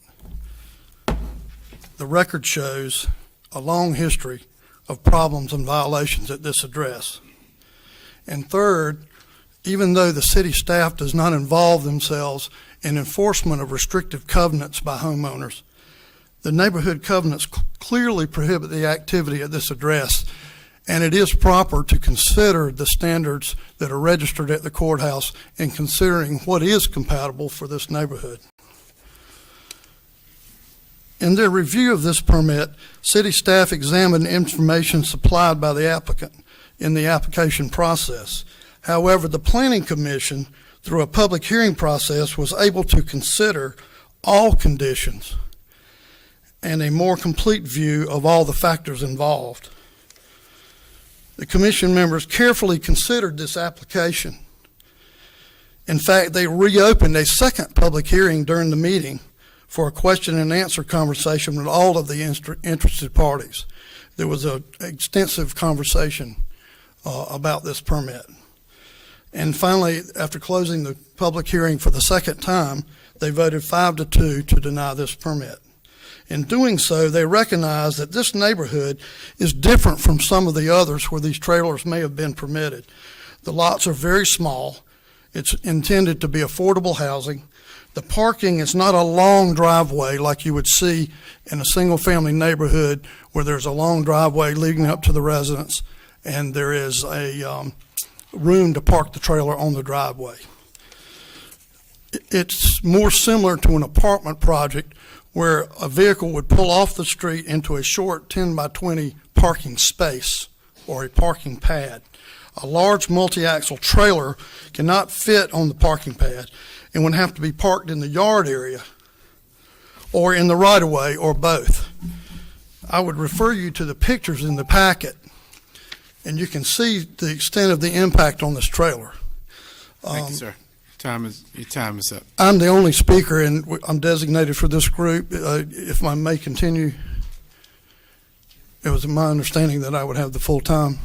You didn't specify that, sir, when you came up. Yeah, typically they will announce that you're speaking on behalf of the group. My father's the only one. one. Are the other speakers available? Are they in opposition of this? Just the gentleman's father, Mr. Walter Mormon Sr. Okay. Would you like to yield? So he can forsake you. You want to yield your time, Mr. Mormon? Yes, I yield my time. Thank you. All right. Yes, sir. Please continue. Thank you, Mr. Mayor. I apologize for not clarifying that. A large multi-axle trailer would not fit on the parking pad and would have to be parked in the yard area or in the right-of-way or both. And you see this in your photographs. In photograph 1, 2, and perhaps 3, you see how large this trailer is and how it would stretch from being parked exactly against the wall of the building and extending almost to the right-of-way. You see the right-of-way section there, and the sidewalk section is indicated there behind the curb. And I would point out to you that all of these photographs, which I've supplied to you, were taken from inside my vehicle as I was riding down the street. So what you see in those photographs is what you would see as you ride through the neighborhood. City Code Section 30.4.D.3, Item T, as you had seen from the staff, regarding accessory uses and storage and parking of recreational vehicles, large trailers, or vehicles over 2 tons, multi-axle trailers, is specifically not allowed in residential uses without this neighborhood compatibility permit. The code puts the burden of proof on the applicant that they must demonstrate compatibility, and the code does not say that it should be automatically approved simply because the trailer will not fit in the backyard. It is typical of any zoning ordinance to exclude certain uses because they're not compatible. For example, you wouldn't have an industrial use in a school area simply because it's not compatible no matter where you would put it. And that is the case here with this large trailer. Clearly you see from the photographs that the activity that's associated with this trailer on this location is part of the problem. It's the construction trailer and the activity that unloading, loading, and so forth that's causing part of the problem. It's not simply a matter of a workman coming home with a trailer, backing it up into a long driveway, going home, and then getting up the next morning and going back to work with the trailer. This trailer is actually being worked from at this location, and you can see the amount of debris that comes into the yard. The old tires, paint cans, large band trusses, has a very negative impact. The violation letters in your packet also demonstrate the level of this problem. These items are an ongoing problem and have had a long history. What you have there is just 1 year's worth, but this has been a problem over a period of years. This is the third cycle of staff. Some of the staff who originally started working on this case have since retired. Mr. Grady does not live at this address, and I would ask him why he doesn't use his own driveway in his own neighborhood to conduct these activities. Finally, it is proper to consider restrictive covenants. Mr. Mormon, you are out of time now, sir. Okay, thank you for your time. All right, thank Be you. glad to answer any questions following the hearing. Thank you. No, we have no further speakers. All right, at this time, we will close public hearing, and council, go to you for questions. Saw Councilmember Hare earlier, and Waddell and Crisp. So Councilmember Hare has moved on. So Councilwoman Waddell and Crisp, and then Art. Mr. Is it Grady? Mr. Grady, can you come back up, please? Thank you. A couple of questions for you. That's what he said. Now, Mr. Mormon said something, but I had a question about it before he stated it. When asked what your address was, your response was, this property's address is, and then you gave the property's address. Yes. Sir, what is your address? For the properties that I own, I just No, drive. your residence. 775 Magellan Drive. Okay. And you said you're in the entertainment business. Yes, ma'am. Okay. Before we go any further, I do want to let you know I'm your neighbor. I don't live in Stoneleigh, but I'm nearby. I'm in Hillendale West. I do want to assure you that that will have no bearing on the decision that I make today, okay? Yes, ma'am. So with that being said, what is the reason that you choose to park the trailer at this address versus at your residence? Well, I mean, when I initially purchased it, I didn't want to put it at my home because of my driveways. I would have to park it on the grass at my house because of I have more than one vehicle. So you have a 2-car garage at home? Yes, ma'am. And then a driveway that parks how many vehicles? 2. So I'm assuming you must have 4 vehicles at home? We have 3. Okay. So and I'm just trying to make sure that I understand the rationality behind using this driveway versus your own. Because we've got a trailer, but we'd much rather have our trailer where we can keep an eye on it because we've got things in there we want to be able to secure. So with that in mind, you're saying that in this double-car garage where you can typically park 2 cars on one side, 2 cars on the other, and get 2 inside the garage, you are not able to fit this trailer in your driveway without getting it on your grass? Well, no, because if I put it in the actual the driveway itself, it being a 24-foot trailer, it would take up space where my wife wouldn't be able to move her cars out. Okay. The other question that I have for you, in these pictures that we're provided, and I've ridden by a few times, so I know that these pictures are not reflective of today. But in the pictures that were provided, there's quite a bit of debris, which would lend one to wonder how it's getting there. So are your neighbors dumping large rocks on your property and leaving tires and things like that, or is this something that's coming by way of maybe a trade or some work that you do out of the property? No, ma'am. The rocks that are on the driveway, they were acquired from the city. The city dumped a bunch of rocks there when they were redoing the curbs, and I use them just to line the driveway. I mean, I don't know which pictures you guys have, but most of the time, as you see if they have the pictures from the last month or so, they're straight, and they're used because in the neighborhood, they used to drive and knock down the signs and stuff like that. So me and the neighbor adjacent to me, we both used those to curtail people from driving and knocking the the signs down and stuff of that nature. Is So it that was the appropriate reason for us I to had give him a copy of these pictures so he's not at a Yeah, disadvantage because when I we're don't talking know about what, him? because he's strategically used pictures that were kind of like to his Okay. advantage. I want you to take a look at the pictures for me. I do understand the rocks. We've got those rocks. They line our garden bed. So I can understand that. Some of the other debris, what about that? This awning, and if I'm not mistaken, The that awning awning is might for- still be is- there. Yes, ma'am. It's for the house. It goes with the house. At this, okay, looking at the picture that I see, the first picture, most of the time I put the truck in front of the trailer at times because they've been taking trailers out of that neighborhood. One of the gentlemen up the street, they tried to steal his boat, and it's just been a new fad where they're going in the neighborhoods and they'll just hook chains up to your trailer and they'll drive off with it. So that's the reason I had started parking it in front of the trailer to secure the trailer.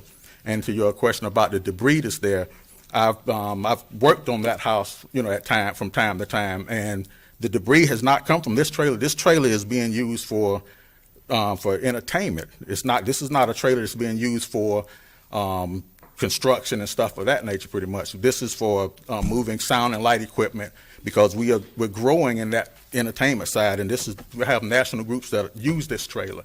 Okay. So this is not a trailer that's for just for construction. So the debris, if you look at the debris in this, a lot of times it's been from something that I've taken to the dump or something of that nature. Got it. And one more question, Mr. Grady, and I thank you so much for being so accommodating. My final question is, like I've said, I've driven past since I've seen this on the agenda Yes, a few times, and I've noticed that the trailer is not currently parked there. Yes, ma'am. So do you mind me asking where are you currently parking the trailer? Well, I took it over to my house, but it's been in transit on several different shows that have been out, and I've used it for the sound and lights with them. But a lot of times I've been just trying to be in compliance. I put it at the house, and it is.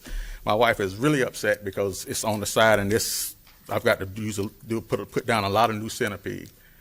But I just didn't want to be, just being in a conflict with, especially with this gentleman, because he's been calling on the phone for the last 15 years, just when things aren't, to his liking. Okay, I thought I had one more question, but you brought up one more, and then I promise I'm done. No problem, ma'am.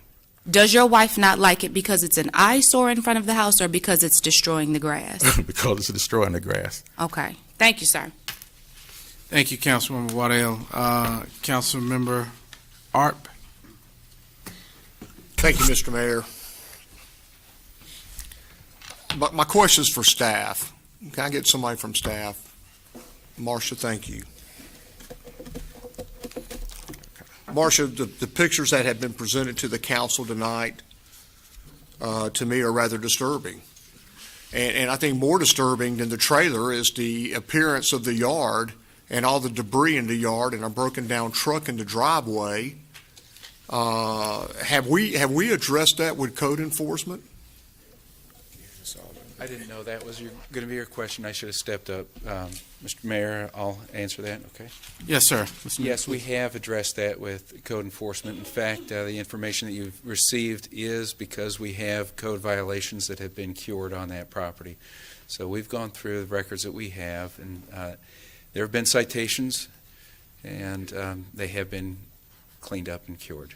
It's Okay. not to say that he won't do it again, as other people have in our community, but it is currently clean. And we did have someone check this morning to just verify everything's in order, and it is. And we're going to go by periodically to ensure it stays in a presentable state? As we do all throughout the city. Thank you, Jerry. You're welcome. So my next question is for the gentleman with the trailer. Is this your truck also? Yeah, he said it's gone. Yes, ma'am. Say again, sir? Yeah, the truck in the pictures we see, that was your truck and it's no longer there? No, sir, it's no longer there. Yes, it was my truck. Okay. Yeah, I guess I'm a little bit, and listen, I'm a proponent for not making life difficult for small businesses and for people with trailers just because they have two axles, okay? If that was a $60,000 bass boat with a nice cover on there, the question I would have would we be debating that? But in this case, it's not a $60,000 bass boat. It's a trailer sitting in the driveway of a very disrepaired property.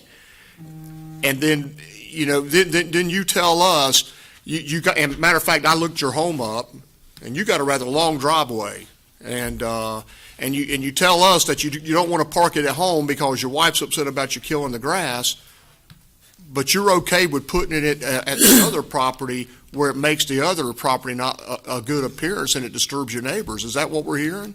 No, sir. I mean, because if you've ridden through the neighborhood, you would see that a lot of the adjacent properties, which are few that he owns, they're in complete disarray. I'm not trying to drive the neighborhood value down. If you look at the property, my property, both of them, they're not in the same conditions as his properties are. Even as of today, I took pictures of that. So I'm not over there to make, because I help a lot of the people in the neighborhood when they need help. So I'm not, as of today, and it's been for a while, there's nothing out of complaint over there. The truck has been removed. The, just the things, the abatement, all the things that was asked of me, I've done. And I'll just state that, I don't want to be disrespectful, but I've kind of a personal and professional practice I've always had is if I'm going to ask for permission to do something, I'm going to make sure my ducks are all in a row before I ask. And that's not what I see here. And trust me, I'm a proponent for small business and you having the right to have a trailer. But again, my question is, why not put the trailer in your own driveway? Okay, why not fix your driveway to accommodate the trailer? I think the city ordinance will allow for that. And then that way, you don't even have to go to the other property. I don't know. When you say my own driveway, I do own that property also. Yeah, but you don't live there. Yes, sir. I'm there a majority of the time. It's not a rental property. It's not being rented out. Yeah, but it's not a business property either. No. And it's a residential property. Is that correct? Yes, sir. Do you have a resident living in the property? No, sir. Okay, thank you. Councilmember Crisp, and then Williams. Mr. Grady, you Yes, sir. said you bought the trailer for your business. Yes, What sir. business? I'm in the entertainment business. I play with a group called Cameo. I work on with some of the groups that come through town that And need how sound many and lights. nights or days a week does Cameo play? Oh, but Cameo plays quite a few. Here's my point. How many days or nights are you going to take this trailer out of that driveway every day? Every weekend, pretty much every weekend. So for the other 5 days, it's going to sit there in the driveway. Well, some of the That's times. your intent. Yes, sir. Well, some of the times, but it varies between the schedule as far as when the trailer is being moved. But it appears to me, sir, that you're using that driveway as a matter of convenience. You don't want to park it where you live, but you're okay with parking it where somebody else lives. Thank you, Mr. Mayor. Thank you, Councilmember Crisp. And Councilmember Williams, before we do it, let's remember this is a question phase. We are not on trial here, so let's get to the questions pertaining to it. Councilmember Williams. Hi, Mr. Grady. Thank you for coming out tonight. Yes, sir. Question is looking at the property over on Hedge Lawn Way. Yes, sir. I'm looking at the right of the property. Is it possible for you to extend that driveway where you could back that trailer to the side of the house and kind of get it? You're not so much exposed to the road. Well, no, sir, because their power. Could I approach you and give you a picture? Yeah, I'm actually looking at this picture here. Well, that's not the property that's in question. It's 791. That's 795. It's the wrong property. Yes, sir. Okay. Could I show you this? Please.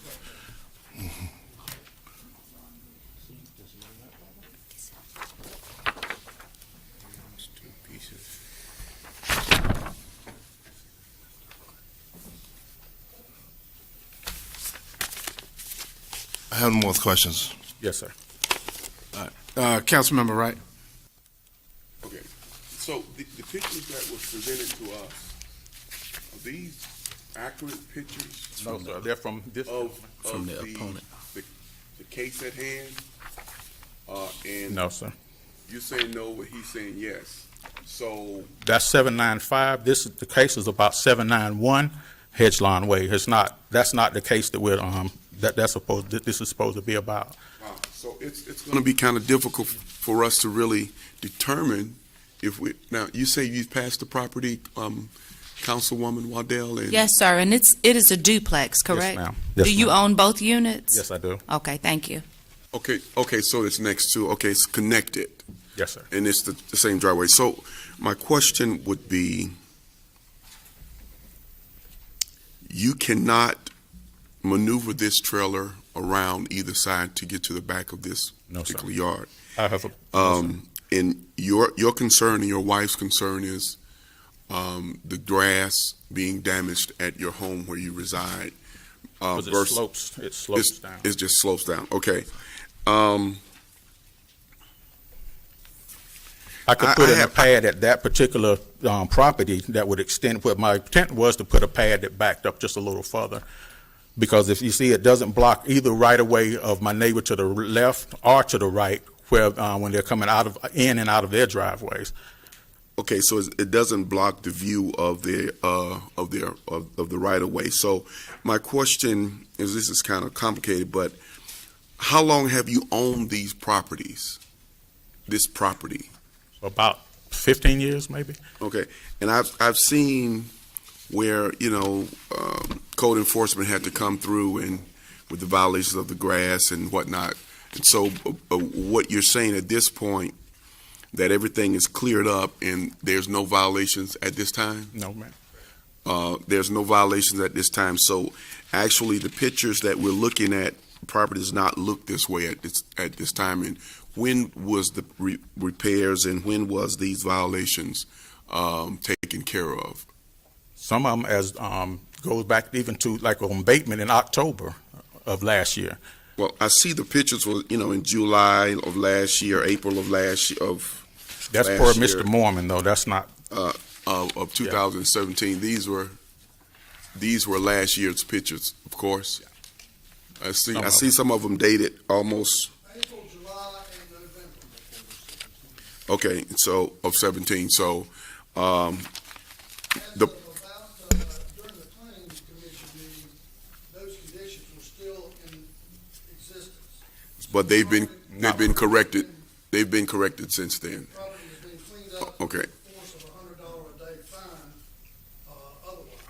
So Okay. the last 2 weeks, while this hearing process has been enforced. So our fines are working.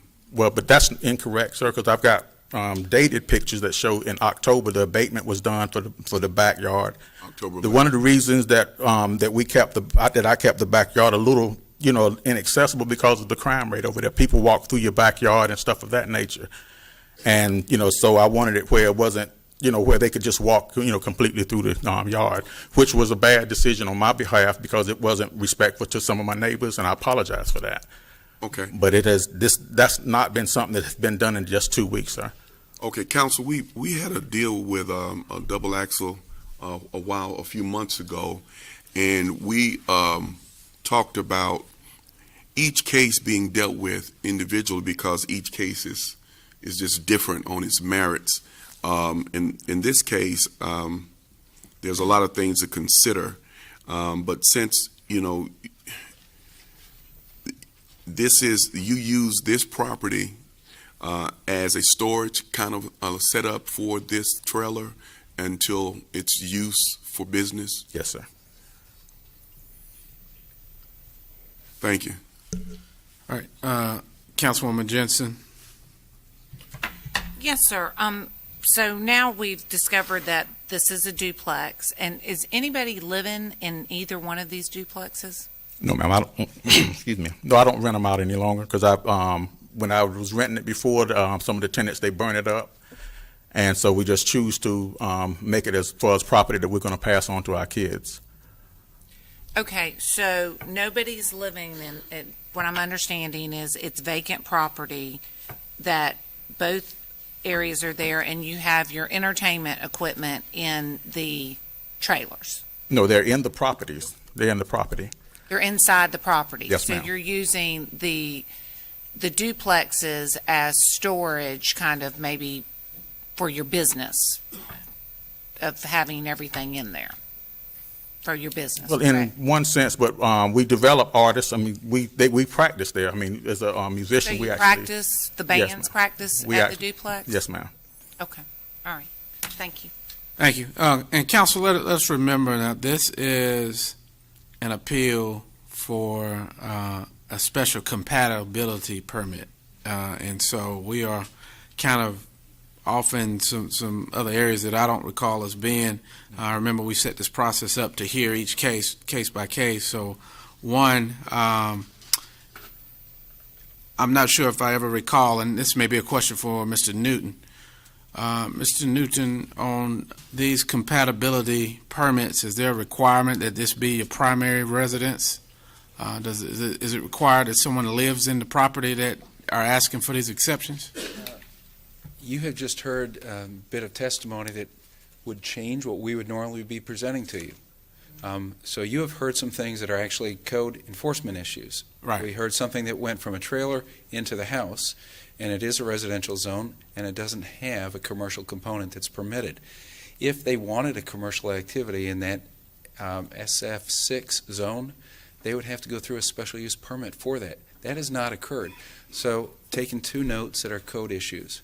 So that was my point. A lot of these debris and some of these other complaints were more code enforcement than this particular permit, which is what is on the agenda for tonight. The issue that you have in front of you is whether or not this 24-foot long or any dual axle is appropriate in that neighborhood. Right. And so as we look at that, and in light of your previous testimony before, you heard that as far as what the property's usages are, basically said that as far as you could see, he was compliant on the code enforcement side, which is not even a matter of discussion tonight. But for these compatibility trailers, staff had recommended approval based on the zero lot line duplex community, and that there was not enough space that it was even possible to put one of these trailers in the backyard. And I remember those were a couple of the key components to why we made these conditional approvals in the past. Right. And so I want to make sure that we are voting on what's before us tonight. Code enforcement understands that they have a role to play in this, and Mr. Grady, I'm sure that you will be contacted pretty soon about that. But tonight's issue is about this compatibility permit. And council, we've discussed it, and I think we've asked several questions. So I would like to move for action. I see that there's a second question by Councilmember Wright, and then I'll look to you for action on the approval or denial of the compatibility permit. Yes, Mr. Mayor, I would love for them to put back up the approval situation, because you mentioned that staff recommended approval. Could you put that back up? It's shown on ours.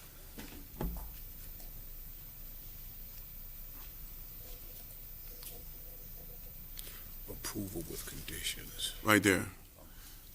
Staff recommends approval of the request based upon staff's belief that there is not adequate space to get the trailer to the rear of the property. Council approved the request. Following conditions should be considered.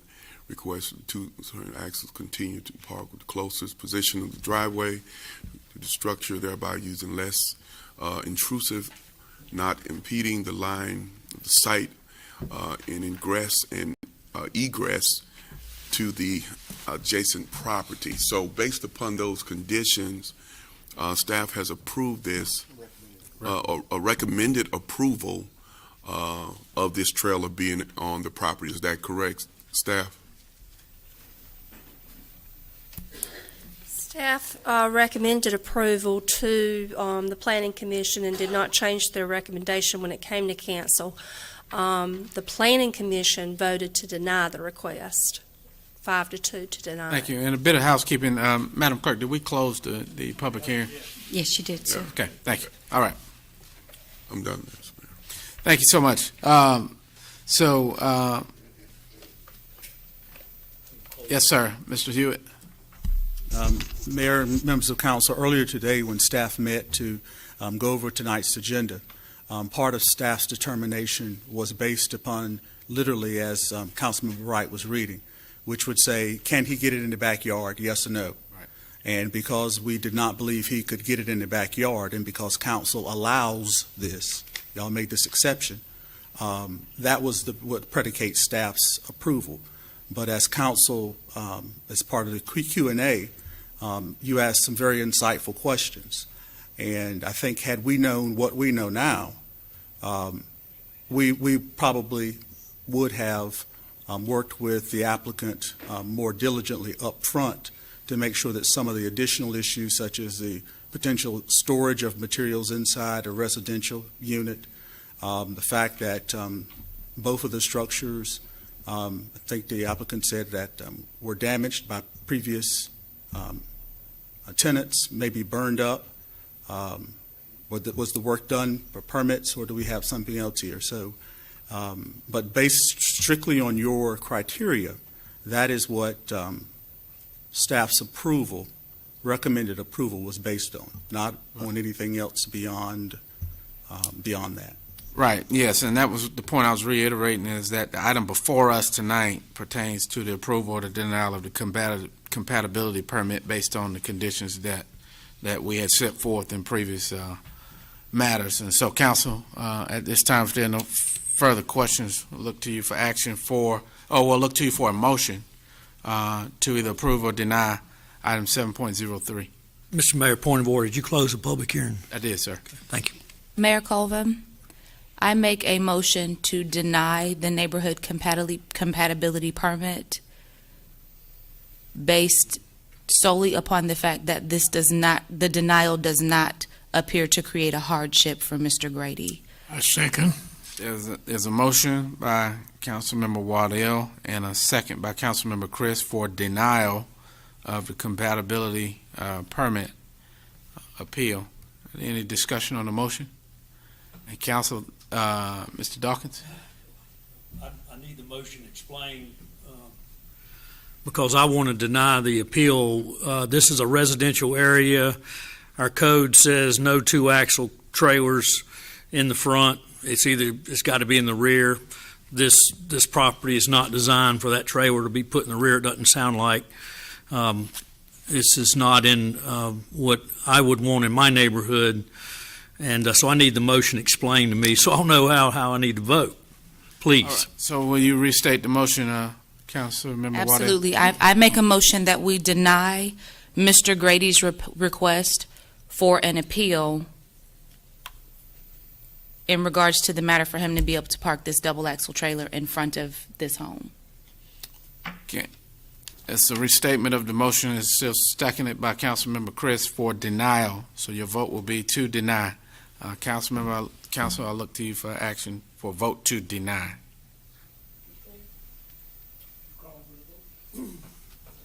So are you telling me, Mr. Mayor, that he cannot park his trailer in that? Well, what we're saying, Mr. Dawkins, we've dealt with a number of these multi-axle trailers, and we in the previous council set it up where each case would be weighed on a case-by-case basis based on certain things. The criteria that I recall was that if there was not room to accommodate this in the rear like we prefer, then you could use a case-by-case basis to set other conditions to approve it. And each situation was different. And I remember before that we have utilized discretion to allow these trailers to be parked close to that residence if we could conclude that there was no way to get this trailer to the back of that. Code enforcement issues are not really relevant. I'm not worried about decision. that. Yes, sir. I'm not worried about that. Right. Will he be allowed to park his trailer on his driveway in that residence? You're right. If her motion passes, this will be a denial of his ability to park that trailer there. Thank you. Madam Attorney, did you have something to add? You got it. All right. Council, we're clear on that, and this is a motion, the Waddell Chris motion for denial of this permit, and so this vote is for the denial of that permit.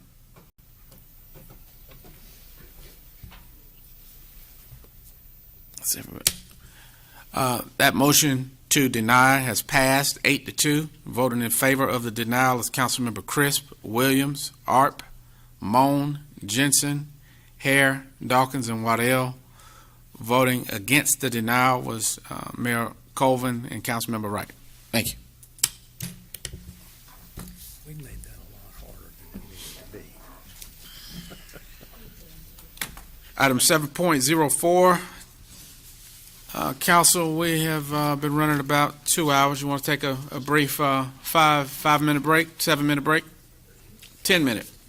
We'll return at 9:20. Okay.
Okay, you can start, Mr. Mayor. Ms. Waddell is here.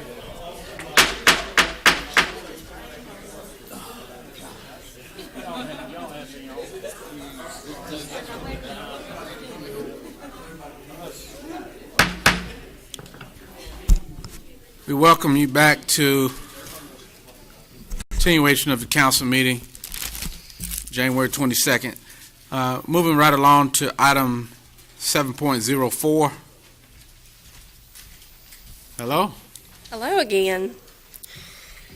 This is a proposed text amendment to align the city subdivision code with some amendments that were done for the general state statutes. They adopted another subdivision exemption, which is a subdivision that does not have to comply with the subdivision regulations, and it is a subdivision by will, probate of a will. And the state statute also adopted an allowance for an expedited review of a certain type of subdivision. So tonight, these amendments are just to align our code with what the state statutes now indicate. So, Ms. Marshall, you're saying this is to comply with state law, so do we really have an option here? Not really, and even there's another section in the code that says if you don't amend your code, All right. that still would apply. All right. All right, council, so this is we'll need a motion to comply with state law. So move, Mayor. Second. Have a motion by Councilmember Hare. Sir? Oh, you do have to do that. Thank you, Councilmember Chris. This time we will open the public hearing. Madam Clerk, any speakers? May we have no speakers for this item? At this time, we'll close the public hearing. Now we're back. Councilmember Hare, we'll look to you for action. Oh, okay, Mayor, I had just seconded the motion, but I move that we move to approve and to align item 7.04 text amendment to align with the city subdivision code with the general statute to change the subdivision review, sir. Thank you. Councilmember Hare, is there a second? Second. Second by Councilmember Wright, I believe I heard. Any discussion on the motion? Council, all right, Council, look to you for action. Madam Clerk, that's unanimous. Item 8.01, adoption of budget ordinance amendment, Stormwater Management Fund. Mr. Stone. Mayor Colvin, good to see you. See you, sir. Good afternoon, Council. Before you, we have the request for adoption of the budget ordinance for the stormwater, from the Stormwater Fund to appropriate funding for the contract engineering for 2 private dams that were, if you'll remember back in October, the Council approved moving forward with doing an initial engineering assessment for 4 private dams. At the same time, Council requested that we put out another request to make sure that all the citizens had opportunity that had dams affected by the hurricane. We did that, and we had 2 more additional private dams come up. That's where the Lorraine Lake Dam and Cottonade Dam.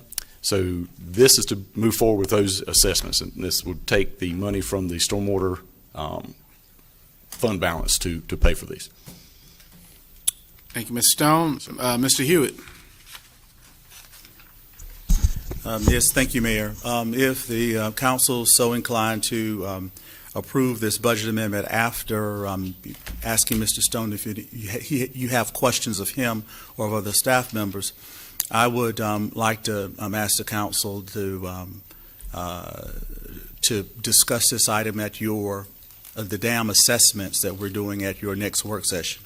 And in conversations with several members about some of the neighborhoods which we're already doing assessments of, I think council members have had occasion to talk to some of the neighbors in those neighborhoods and have some of the neighbors appear to have some reservations about being assessed for the full price of the repairs in some of those private dams.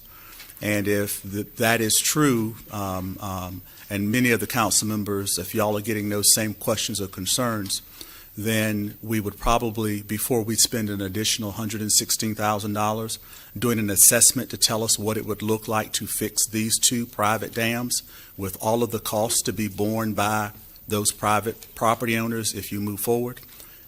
Before we do that, we probably need to make sure that y'all are comfortable because it's my fear that if not, we are spending $116,000, but in a couple of months, we won't be moving forward with assessing those property owners for the full cost of those repairs.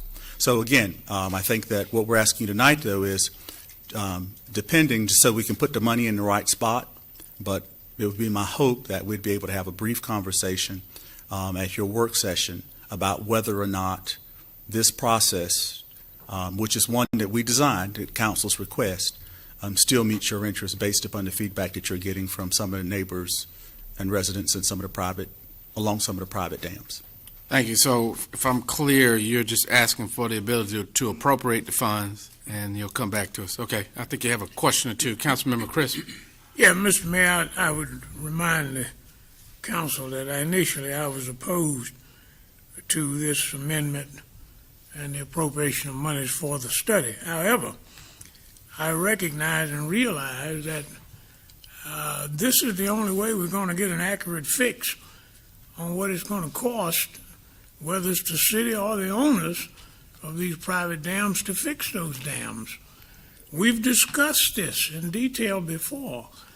What will we accomplish if we go back to a work session except to say, let's not do the studies, and then we're back to where we were 2 years ago? We still won't have a cost analysis of what it will take to fix the dams that are in question. I have at least two of them, Strickland Bridge and Rayconda, but I don't know. I think we owe it to the citizens to let them know the exact cost of what it's going to take to repair those dams. That part two would be after the assessment, the cost. Then the question comes up as to whether or not we would assess property owners to actually get the dams fixed, since they're private dams. We don't necessarily have to, they're private dams. And we can leave it up to DEQ or whoever they are to determine whether those dams should be breached and what have you, or replaced or repaired. I got a serious problem, Mr. Councilmember Wright, and I have a serious problem with one of these dams over there, which is a major thoroughfare into Aaron Lake. And I just think we need to, I guess I'm saying in all this rhetoric, I think we need to move ahead with the study. How much is it? $116,000. $116,000 in order to be accurate in telling these private dam property owners what it's going to take to fix those dams. Gotcha. That's my statement. Thank you. Thank you, Councilmember Chris. Have a few more questions from Councilmember Wright, and then Williams and Dawkins. Mr. Stone, my concern is as well, and the city manager mentioned that we definitely going to have to get down into the weeds and discussing with those homeowners of those private dams as far as their assessment of repairing the dams, because we have some people with some very strong opinions about that in these neighborhoods that feel like if the dams were repaired, the lakes been repaired with water as well, would those lakes affect the property value, and do they have access to use the lakes? Well, for years they didn't have the access to use the lakes. Now that the lakes are damaged and there's no water, they're being accessed or being asked to help pay for those lakes. And so give me just a little bit of your insight as how we're going to go about that, and tell the residents why or what type of policies would those residents be assessed because of. Drainage. Kind of express that a little bit, how they could be assessed or how that lake could benefit them or not. Sure, yes, sir. That's part of the initial engineering assessment, is determine what it would take to repair the dam, as Mr. Chris mentioned. Absolutely. And also then determine which property owners will be benefiting from that repair. And that is strictly on the stormwater side. As the the lake collects the stormwater. Part of that assessment would be determining where that stormwater was coming from and which property owners would be benefiting from that. And also, in another part of that, it would part of the policy, the council's policy, is that the dam would then have a public piece of that, so there would have to be public access or some piece of that, and that's another part of that assessment, determining what would be the public piece of that. Okay, so it's possible that there are people that are living in the neighborhood that wouldn't be excess a fee, or it's possible? Yes, sir. Okay, thank you. Thank you, Councilmember Wright. Councilmember Williams? Thank you, there, Mayor. I got a two-part question for you here. In what month or what time frame does the Corps of Engineers come out to inspect these dams? I am not sure, Mr. Wright. I don't think there's a particular one. They do their inspections on a regular basis for each dam throughout the state, but I don't know if they have a particular. I think it's just all through the year. Okay, great. And the second part of my question is, how do you determine which dam we're going to do an evaluation on? This was part of the council's policy. This was one of the things that had to get approved from the new policy that was put in place.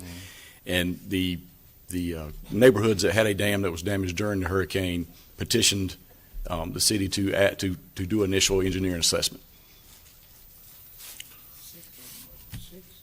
There was actually 5 initial ones, and then per council's request, that was done in October. Actually approved 4 of those. And then after that, we put out another call out for more, if any other private dams were damaged that would still like to have be assessed. And that's where the last 2 came in. Okay, great. So the 5 or 6 that you identified that was damaged by the Hurricane Matthew, those 6, how do you determine which ones of those you're going to do first? They're just handed. We actually have a consultant doing that for us, Freeze and Nichols, and so we give them the list, and they just perform the list, and they just go down the list. So that the ones that are on the list were chosen because they petitioned the city per the city council's policy and met the request policy. They petitioned the city to be assessed. All right, thank you. Yes, sir. Thank you, Councilmember Williams. Councilmember Dawkins. Thank you, Mr. Mayor. Thank you, Mr. Stone. How much is our stormwater expected needs over the next number of years? What was that? Was it 200? Yes, over 200. Expected over $200 million. Just $200 million. Yes, sir. And I represent a district that has a dam that was destroyed by Hurricane Matthew, and it's a city-owned dam. City maintained. It's going to help us to pay for it, and that's been slipping into the future. So I've got a couple of questions, Mr. Mayor, because I wanted to ask Mr. Stone some questions, then I wanted to ask Deputy City Manager Bauer. Mr. Dawkins, is your mic on, sir? I didn't know if that was appropriate, thank you, in this particular public hearing or not, if I can ask both of them questions concerning dams. Sure, they represent staff, so. Okay, I am going to need Deputy City Manager Bauer up here. Oh, it's not a public hearing, yes, sir, so have at it. All right. Well, no, I won't both. I'd like to keep both of you up here. The reason I really don't, and I will not support this budget ordinance amendment is, we have a dam, Mirror Lake Dam, that is already funded. We've got to rebuild it. It's city-owned. We're going to get FEMA money to help us, and it's taken a year and a half, and now it's slipping. It appears, Mr. Bauer, 3 months ago or 4 months ago, it was going to be done in October of 18, and now I get an email that says it's going to be the end of the calendar year in 18. I need to understand if we put any limits or any time frames on getting this thing built, penalties, this sort of thing, because I'm not real thrilled with the situation. Sure, we understand, and we are not either, Mr. Dawkins. Unfortunately, this process is very complex. The original time frame we give is based on estimates, just like the budget. When we first look at it, that's our first swag at it. Unfortunately, with the FEMA dam, the FEMA funded dams, we had to go through their full process for FEMA approval to make sure we meet all the requirements to ensure that we get FEMA funding. Also, in that same time period, there was the city policy did not allow for the FEMA money to even be accepted to work on the city-maintained dams. So City Council struggled with that for several months to get that policy worked out. That was the easy part, was accepting the money. What held the policy up was how to help with the private dams, so they were both tied in together. The last estimate that we had that, as you said, mentioned, it went from October to the end of the year. Again, that is a broad stroke. Unfortunately, with the new repairs for the dam, it has to be a good bit more robust than it was before. It has to be able to contain more water and handle more overflow than before. The original design that we were actually under a very aggressive design schedule, believe it or not, with this process. It was less than 6 months. This is usually a year-long process just to design this type of structure. This is, again, as I mentioned, is a complex process. The new dam that they brought to us to meet the requirements per the state's requirements, it had a structure that really didn't fit the neighborhood. It was a large, imposing device. And so we went back to the design group and asked them to do something a little different and come back with some alternatives. And so that's one thing that slid a little bit because they came back and asked for more time. But again, we were under, again, less than 6 months, a little over 5 months. When did we initiate that design contract? That was in November, I believe. So Okay, and are there penalties in this thing if they don't get this dam built? This is just a design contract. Okay. So you have to design it first, and then that design has to go through the permit review process. Right. We have no control over how long that permit review process takes. That's in the state's hands, and they have to go through that process. Once we get it permitted, then we can put it out to bid. And then will you put time limits and penalties involved, just like we have with the baseball stadium and other large projects that We'll we're have doing? incentives in there for speedy delivery. Okay. if you will. Thank you. Thank you, Deputy City Bauer, and thank you, Mr. Stone. Mr. Mayor, the point I'm trying to make is that this one dam is going to take over 2 years from when it was damaged, and we have approval and we have the money. These other dams are private dams. What I'm proposing is that we get the county involved, we talk to the property owners who are going to be affected by these dams, we look at our city budget. It's going to take multiple funding sources, because if all we think we're going to put a little city money in and then we're going to assess the people, there's going to be people that are very unhappy if they get a $4,000 or $5,000 bill from the city to help reproduce a $7 to $10 million dam. So that's why I can't support us studying it, because it could be 5 to 10 years before these dams we're able to come up with a strategy to put these dams back together. Thank you, Mr. Mayor. Right. Thank you, Councilmember Dawkins. Council, I think tonight this is they're looking for direction to simply appropriate the money, put it in the right spot, so that the city manager can then come back to us with a little more detail before the actual allocation and execution of a contract. So I think we've talked about this. So this is basically for the allocation of the $116,000 or so, as mentioned in our packet, just for appropriation purposes. So that being said, can we have a motion to approve that? Councilmember Dawkins? I'll make a motion to table this till after. Pardon me.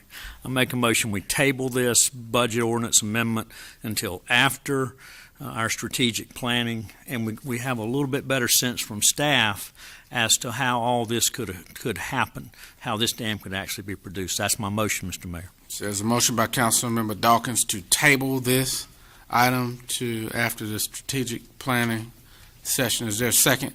I second that motion. Seconded by Councilmember Waddell.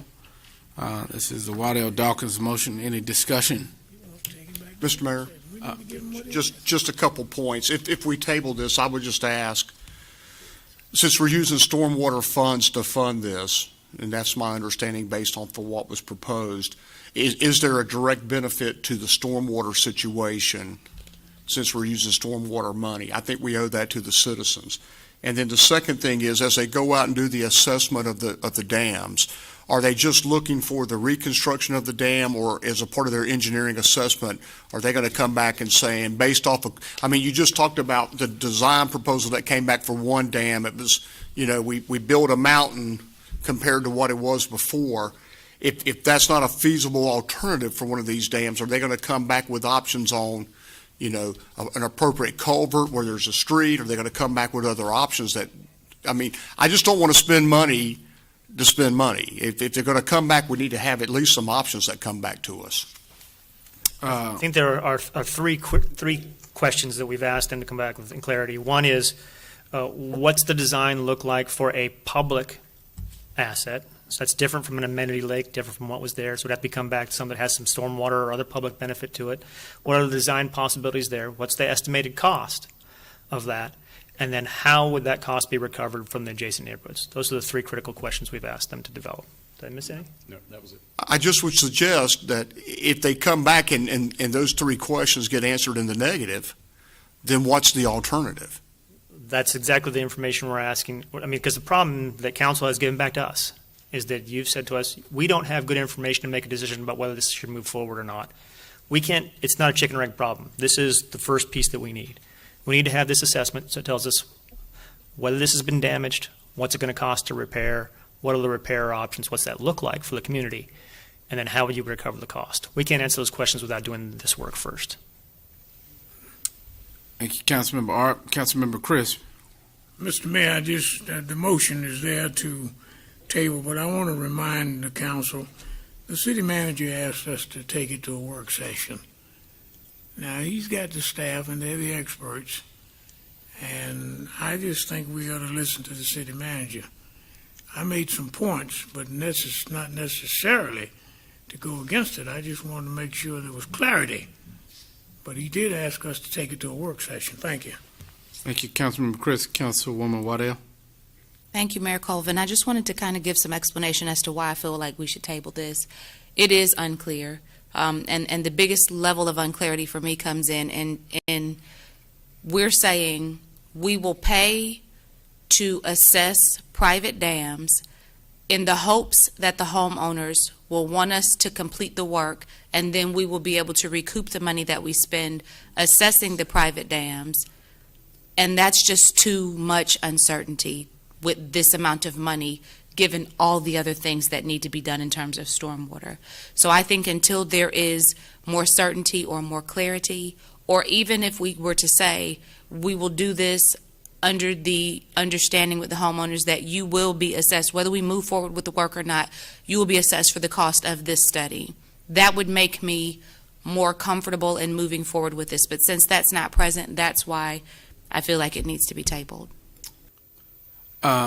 Question for you, Mr. Manager, before we move to action on this. So with this vote, if council so chose to approve this, the money would be allocated. But if you could not, was there a time frame set for the response to those questions that you would give us? And if so, would the money be moved back into stormwater if council did not want to move forward from that point in time? Are you going to miss any window? Was the price frozen to accept this or deny it by a certain time? Is that why you wanted the appropriations denied, or what was your intent if you didn't have these answers? Yeah, my interest in bringing it up was twofold. Number one, I'm with Mr. Chris restated it perfectly. I think that we need to go ahead and appropriate the money. That way that if following either the work session or the retreat or whatever comes first, that the money's there and that we can move as quickly as possible if council so decides. I also agree with Christoph, as Christoph articulated very well, and Mr. Crisp as well. We don't know what we don't know about what the cost is going to be. But I thought that staff was fairly clear when we told you early on that this is an area that we have no expertise in taking over private dams to make repairs and turn them into a public stormwater facility. We don't have experience with that. I don't know that we have a working model that our financial advisor and our CFO feels comfortable. We can build anything. Rob Stone can build anything you want. But I don't know if we can get around the constitutional provisions of a public purpose without an understanding up front from these property owners on these very large lakes that this is going to be a stormwater facility. As Rob said, we can build a stormwater facility on Mirror Lake. What did that look like? It did not look like what those folks on Mirror Lake and this council had envisioned for an amenity lake.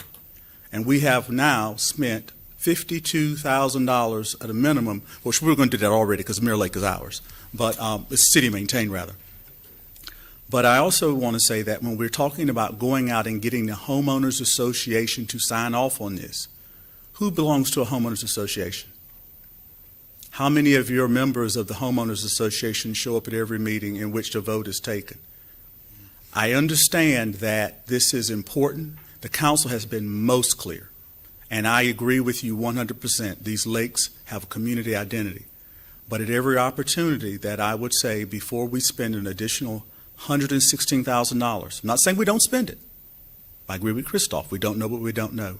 But what we do know is that we've never done this before, and it's just going to be a stretch. And that from what y'all have told me, not what I have told y'all have been out and talked to the neighbors in some of these subdivisions, and they've told you, and you share with me, that they're telling you, some of them fairly clear, I ain't paying for this. So it is, do you spend an additional $116,000? When I asked Rob today, if we were to put the contract in place tomorrow to have these studied and assessed, would we make the Corps of Engineers window if these, in fact, were damaged substantially by Hurricane Matthew? And the answer was no. And so we're already running against time. I'm not saying don't do it. Mr. Crisp is right. We debated this for way too long. And that was, as Rob said, took some time for us to try to figure out what we can do. But I would not be doing you a service if I, at every chance, didn't tell you that you asked us to go back and see more, and we did, and 2 more popped up. And so, with that said, Mayor, my interest would be if council is so inclined to approve the budget amendment to put the money in place, with the understanding that I do want to explore with council that question that was raised about, are we still all in line to moving forward with this without a full understanding from the neighborhoods whether they'd support it? All right, Council, we have motions on the floor. This is the discussion phase of the motion.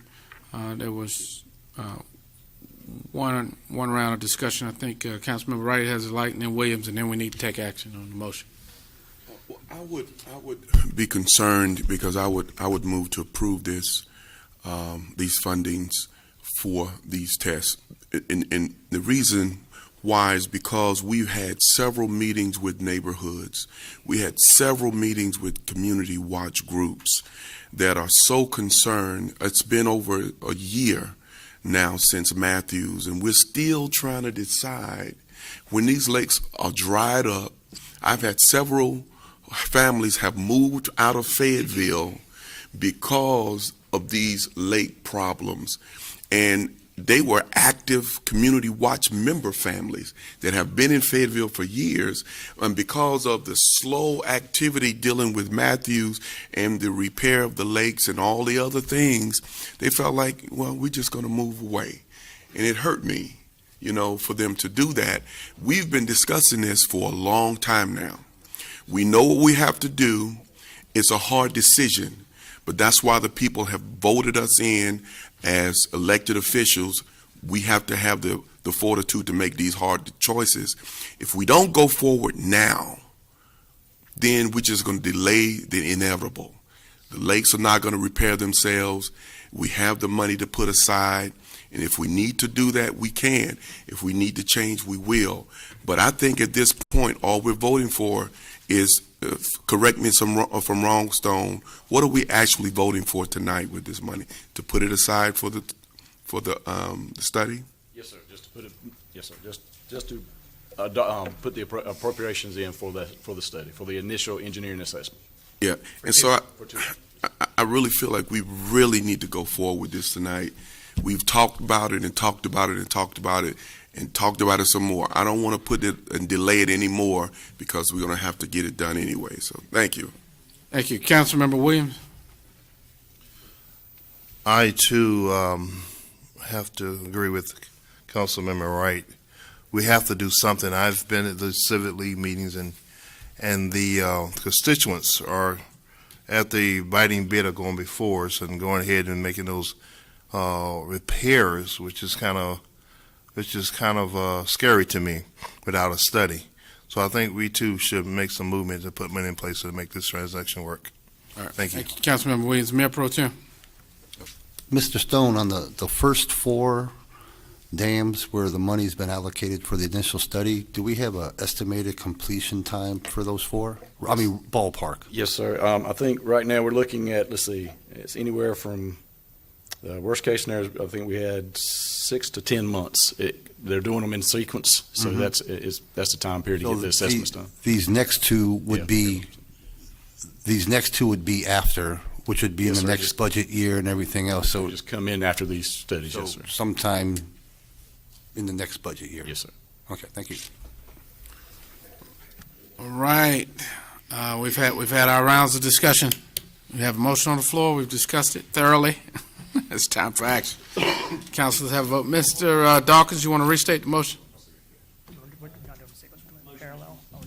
Motion, Mr. Mayor, is to table the amendment for the budget ordinance to appropriate the money till after the strategic planning, and we can discuss, because that's technically the motion, because the thing about it, sure, they can give us a study, they can tell us what it's going to cost, and then we can't pay for it for 5 or 10 years, and then it's going to just go way up in price. So I think we're throwing away $116,000 if we don't vote to table this until we at least get more discussion.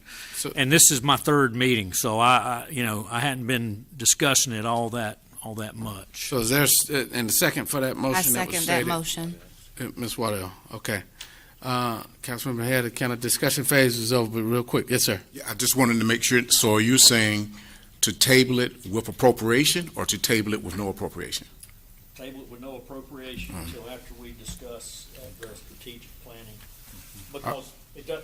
But, yeah, well, we got you. Okay, I just All wanted right. to make sure. So, council, ask for your vote to table with no appropriation.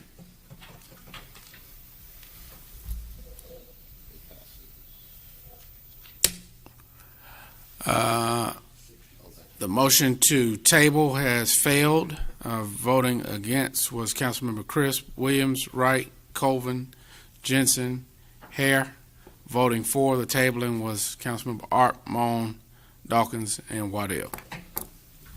So, all right, so we need a motion now to, does it, Madam Attorney, does it automatically, No. Okay, so we need a motion now to approve the appropriation with whatever terms and conditions, Mayor, Council. if I may. Councilmember Chris? Mr. Mayor, I would move to adopt the adoption of the Budget Ordinance Amendment 2018-13 on the Stormwater Management Fund to appropriate funding for the contracted engineer evaluations of privately owned dams damaged during Hurricane Matthew, with the proviso that they not be spent without the permission of the council, and that we bring this issue back to a work session for further discussion, because we're not even sure we can legally do this. We're going to have to talk to CFO, local government commission, and some other people. Second. That's my motion. Yeah, second. Well, So is motion by Councilmember Chris, seconded by Councilmember Wright. Any discussion on the motion to approve the appropriation with the changes indicated by Councilmember Chris? If none, council, I'll ask for your vote.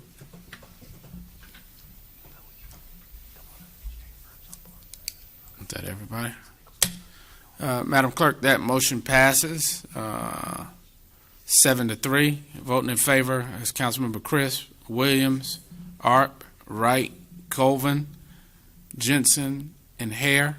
Voting in opposition were Councilmember Moan, Dawkins, and Waddell. Thank you. Council, look for a motion to adjourn. So be it, Mayor. Right. See you next Fine, time. so moves.